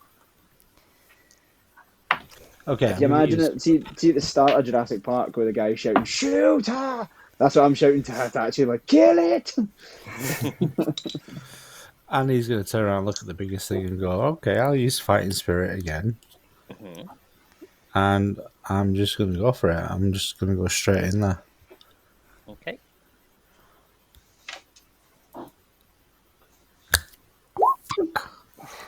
it's 16. You attacking the troll or the half ogre? To half ogre. Just not quite enough. What? Troll. Oh no, it's definitely not enough for the troll. It would have been enough for the actual ogre, because weirdly enough, an ogre has less of an AC than a half ogre. But we'll come to that later. Well, I thought second one gave you a bonus, or was it I know, fighting spirit gives him another +5 temporary HP. And advantage. Actually, no, advantage. Sorry, 16. Sorry, I forgot about the advantage on that that attack. That hits, so yeah, hits either one. So pick which one you want to hit. Because I forgot about your let's advantage. Let's have a vote. He's ogre learning. Or the half ogre. No, ogre's dead. It's troll or half ogre. Troll or half ogre. Troll, hands up. Which one does all those attacks? Yeah. That would be the troll. Kill the troll. Kill the troll. Troll. Okie-dokie, 8 points of slashing. Half-ogre would have been dead by that. it would. He said he was dead. There's nothing to say that we can't interrogate the half ogre. It's a half ogre by killing the bastards. I mean, you can. In theory, you could. Like, if you took it alive, interrogate it. What are you trying to find out? They're just random monsters from the woods. I want to know who made the loincloths. They did. Who made your loincloth? Anyway. Yeah, that's very good. Back round to me. Yes. Please do some. One boy here. Come on, do something. I'm going to continue with a smart thing and stay at range and use my hand crossbow again. Yep. Roll my 20. And let's not do that. Didn't do anything. Was it a 1? It was a 4. That's all right then. It's like, you have to tell me if it's a 1. You get different dice. That's a miss. Any bonus actions for you? Nothing that can be used. Okay, don't forget to add your 6 HP for your potion. Back round to Riv. If she can just manage to cling on to the end of the fight. Come on, John. Yeah, that's fine. Riv is going to play Pop-Up Firebolt again. Okay. You You get another crit. I'm checking out your character sheet to make sure you've not fudged the numbers. Look, I can't get rid of these cards. So, pop up. Let's aim at the troll. Yep. That'll hit. Yes. 9 points of damage. The troll is looking very, very ropey. She's popping out of the bush, going ba-boom, and then back down again. Next up is Fuego. I'm going to send a magic missile. Aiming at. Does it just aim at one person, or can you aim at? You can aim the 3 at whoever you want. So you have 3 missiles.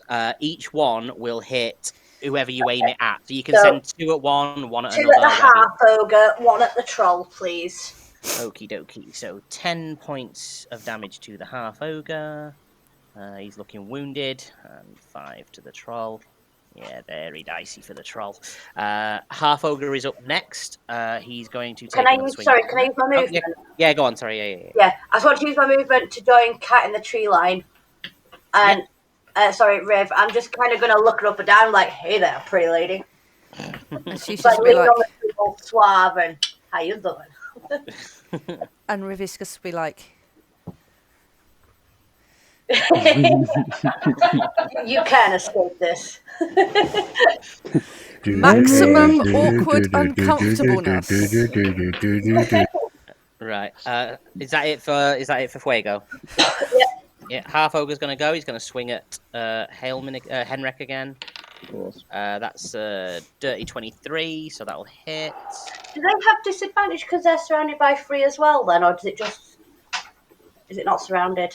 They're not currently surrounded. Right. James is attacking 1. James is attacking 1. Yes. Henrik was attacking the other, but got knocked back by Hailman. What are you rolling for a 23?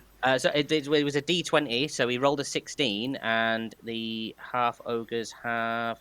So it'd be 22. I get Sorry, it, I'm yeah, adding yeah, 7. yeah. So it's plus 5 to hit. So 21. Sorry, not 23. Damn. I was adding the trolls plus 7. Oh, So it's two-handed. brilliant. Oh, again. Oh, Jesus fucking Christ.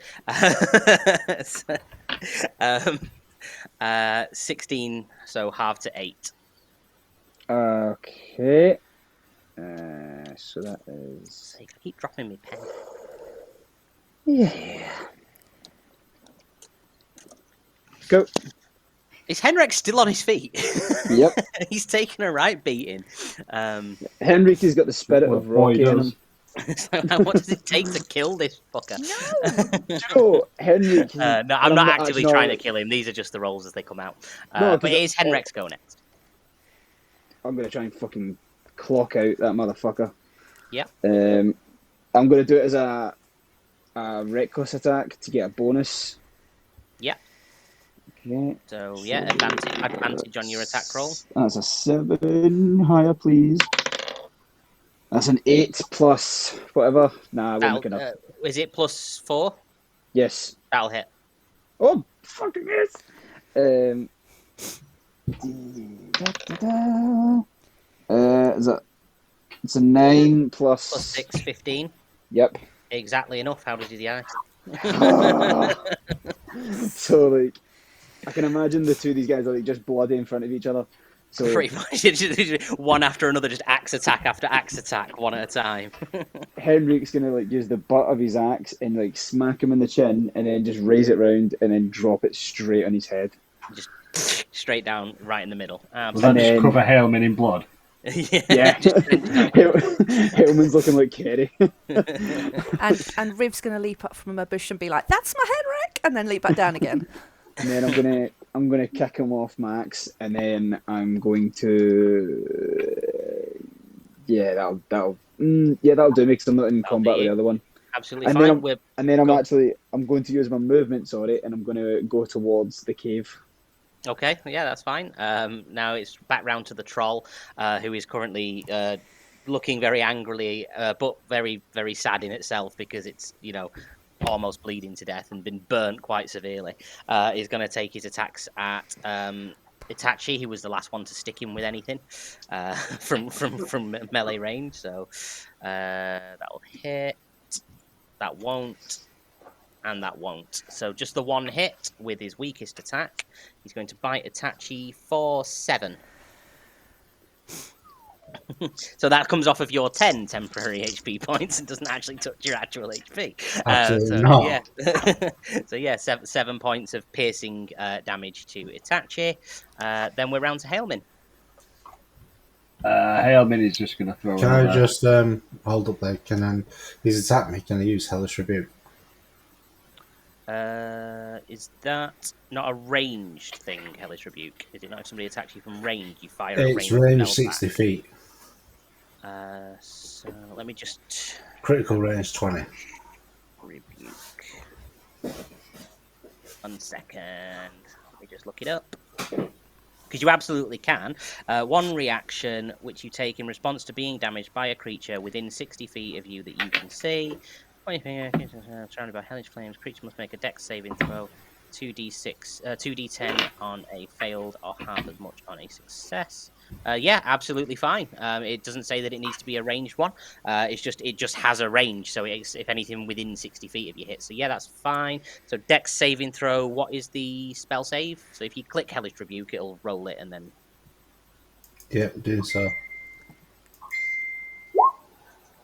So it's DC 0. Well, it'll definitely pass that. Let me just have a look.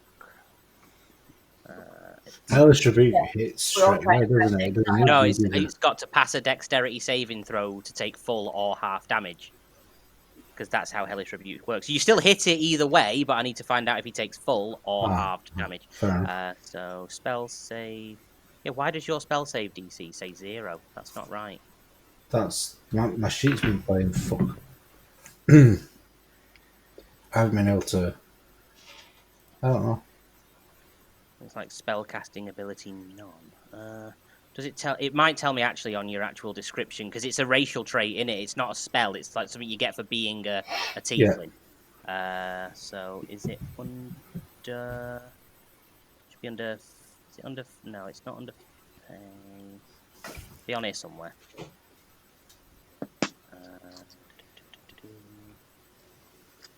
Oh, no. Are you a tiefling? Odd. Tiefling. Right. Well, it's a dexterity saving throw. Tieflings. I think the way you work out a spell DC is Warlock spell DC would be charisma, so it'll be a flat 10 plus proficiency plus charisma. So 16, I'm going to say, is what that should be, as a rough guess, as a save. And that is a 12, so it'll take the full damage, which is 23, I believe. Just check. Ooh. Ah, what's going on with all that? All I can see is deletes. Yeah, weird. Right. Yeah, whatever. It's taking too long. I can always retcon it later if need to be. For now, it'll just be, we'll say, the full 23. So, describe how you kill the troll. How does Yes. Obviously, it's fire damage, but like just set the scene. Explain how it happens for everyone. So, well, I don't actually know because I didn't hear what you said for the past 30 seconds. Just that you've killed it. How does it die? So the troll is bearing down on Itachi, and Itachi's holding his sword, and he's trying to push back, and then he just goes, "Do you know what? Have it." And all he sees is his face, and he just goes, "Ah!" Breathes up, and with that, he pushes back and pulls himself across the throat while the flames are in there. Sweet. Okay, yeah, fine, fair. So yeah, that's it. Fight's over. Everyone's dead. So, Congratulations. Clap, clap, clap, clap, clap. can we introduce the new people? I use prestidigitation to cause a round of applause. Okay, yeah, that's fine. Yeah, I think we've got time before Kat wants to go to quickly introduce the newbies. So, yeah, a bit of role play. I'm assuming party members just go, so, who are you guys? Yep. Henrik doesn't. Actually, He's walked right over to the kid. Oh, Itachi's going to stand between them both with his sword ready because he doesn't know who they are. and Riv is going to run straight over to Henrik and Helmin because she's seen lots of blood everywhere. So she wants to make sure they're okay. I'm just gonna, Fuego's just gonna stand there, kind of like smell his armpits, like, do I smell? Is it me? She's just not ready for me yet. That's all it is. Name's Fuego. I'm the handsomest devil you'll ever meet. Henrik's gonna hear that, and he's gonna like scars across his face, his body, beaten to bits. And he's gonna look at Freyr and go, "If you fucking touch her, I will kill you." I'm gonna look straight back at him to go, You're Henrik. I know all about you. And that's Haleman. That's Riv. I know all about you guys. And then that I'm case, kind of like filing my nail. I'm a man, by the way. Kind of like filing my nails and fixing my hair. I know it all. Henrik's hands tighten around his axe. Haley will quickly grip his short sword as well, just on edge. Guys, calm down. And then I'm No, gonna, I'm not a threat. I'm gonna step in front of Riv and Haleman and ask politely, "How do you know our names?" And I'm gonna bear in mind, I look very timid and very, like, I don't look very tough. So I'm just gonna like try and like shove you aside a bit and just look around and go, where's the rest of them? Where's Melkor? And then as he says that, sorry, I'm going to grab him by the throat. Melkor, really? And I'm gonna grab him by the throat and like kind of choke slam him to the ground. let's not start. Itachi's going to have an I'm arrow. not the merchandise Itachi's going to clown. have an arrow pointing at Itachi. Itachi doesn't know Melkor. No, unfortunately, and I don't know Itachi just yet either. But it actually trusts Riv, Helmet, and Henrik, so he's following there. So Henry just like, so who's Baltair? I am the Witcher.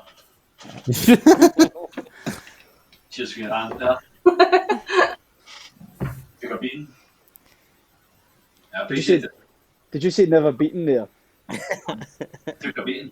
No, he took a Oh, you beating. took a beating, Took a right? That's fair. I thought he said he's never been beaten. No. Well, technically, he's still alive. I have a charmed life. Lucky here and there. And All do right, you guys. know our names? I don't know yous at all. It's just the only lad that knows yous. Well, Nice. before we kick off that storyline again, just for metagaming, what's your race and class? Yeah, Me or Both. Boy, both. I am a human witcher.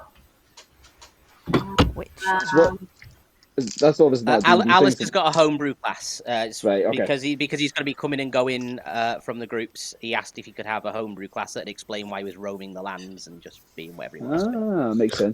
Makes sense. So, And Fuego? technically speaking, I am a half elf. if Alistair has a homebrew class... Now, hang on. What? Sorry, Angela, you're half elf. Oh. Sorcerer bard. Cool. So you're the, what's his name? Fuego. Dandelion. No, is that- she's is not. that- No, she's no. Right, okay. Sorry, James, Okay. you're saying. That's fine. So if Alistair's got a homebrew class that can appear at any point, cannot Virik appear at any point? Well, Virik was already an established character from a different established story, which was from a different established world, so it wouldn't really work crossing over. It's basically... It's for the same reason I wouldn't let Angela bring over her character if she wanted to. Like, 'cause it's not the same Alegna that she came into this one with. And like, I wouldn't plan on bringing Garnstrike into this world either.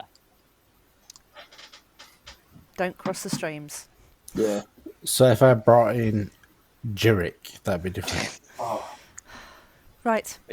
Anyway. I take it. Has the battle finished for now? Yes, the fight is over. So we're Well- leaving it on the cliffhanger that Yeah. We Fuego can leave it just on the said cliffhanger Yeah. here with that, and we can do more story next time. Okay. The upload probably won't finish tonight. I'll pop it in the chat as soon as it's ready. No problem. But that was awesome.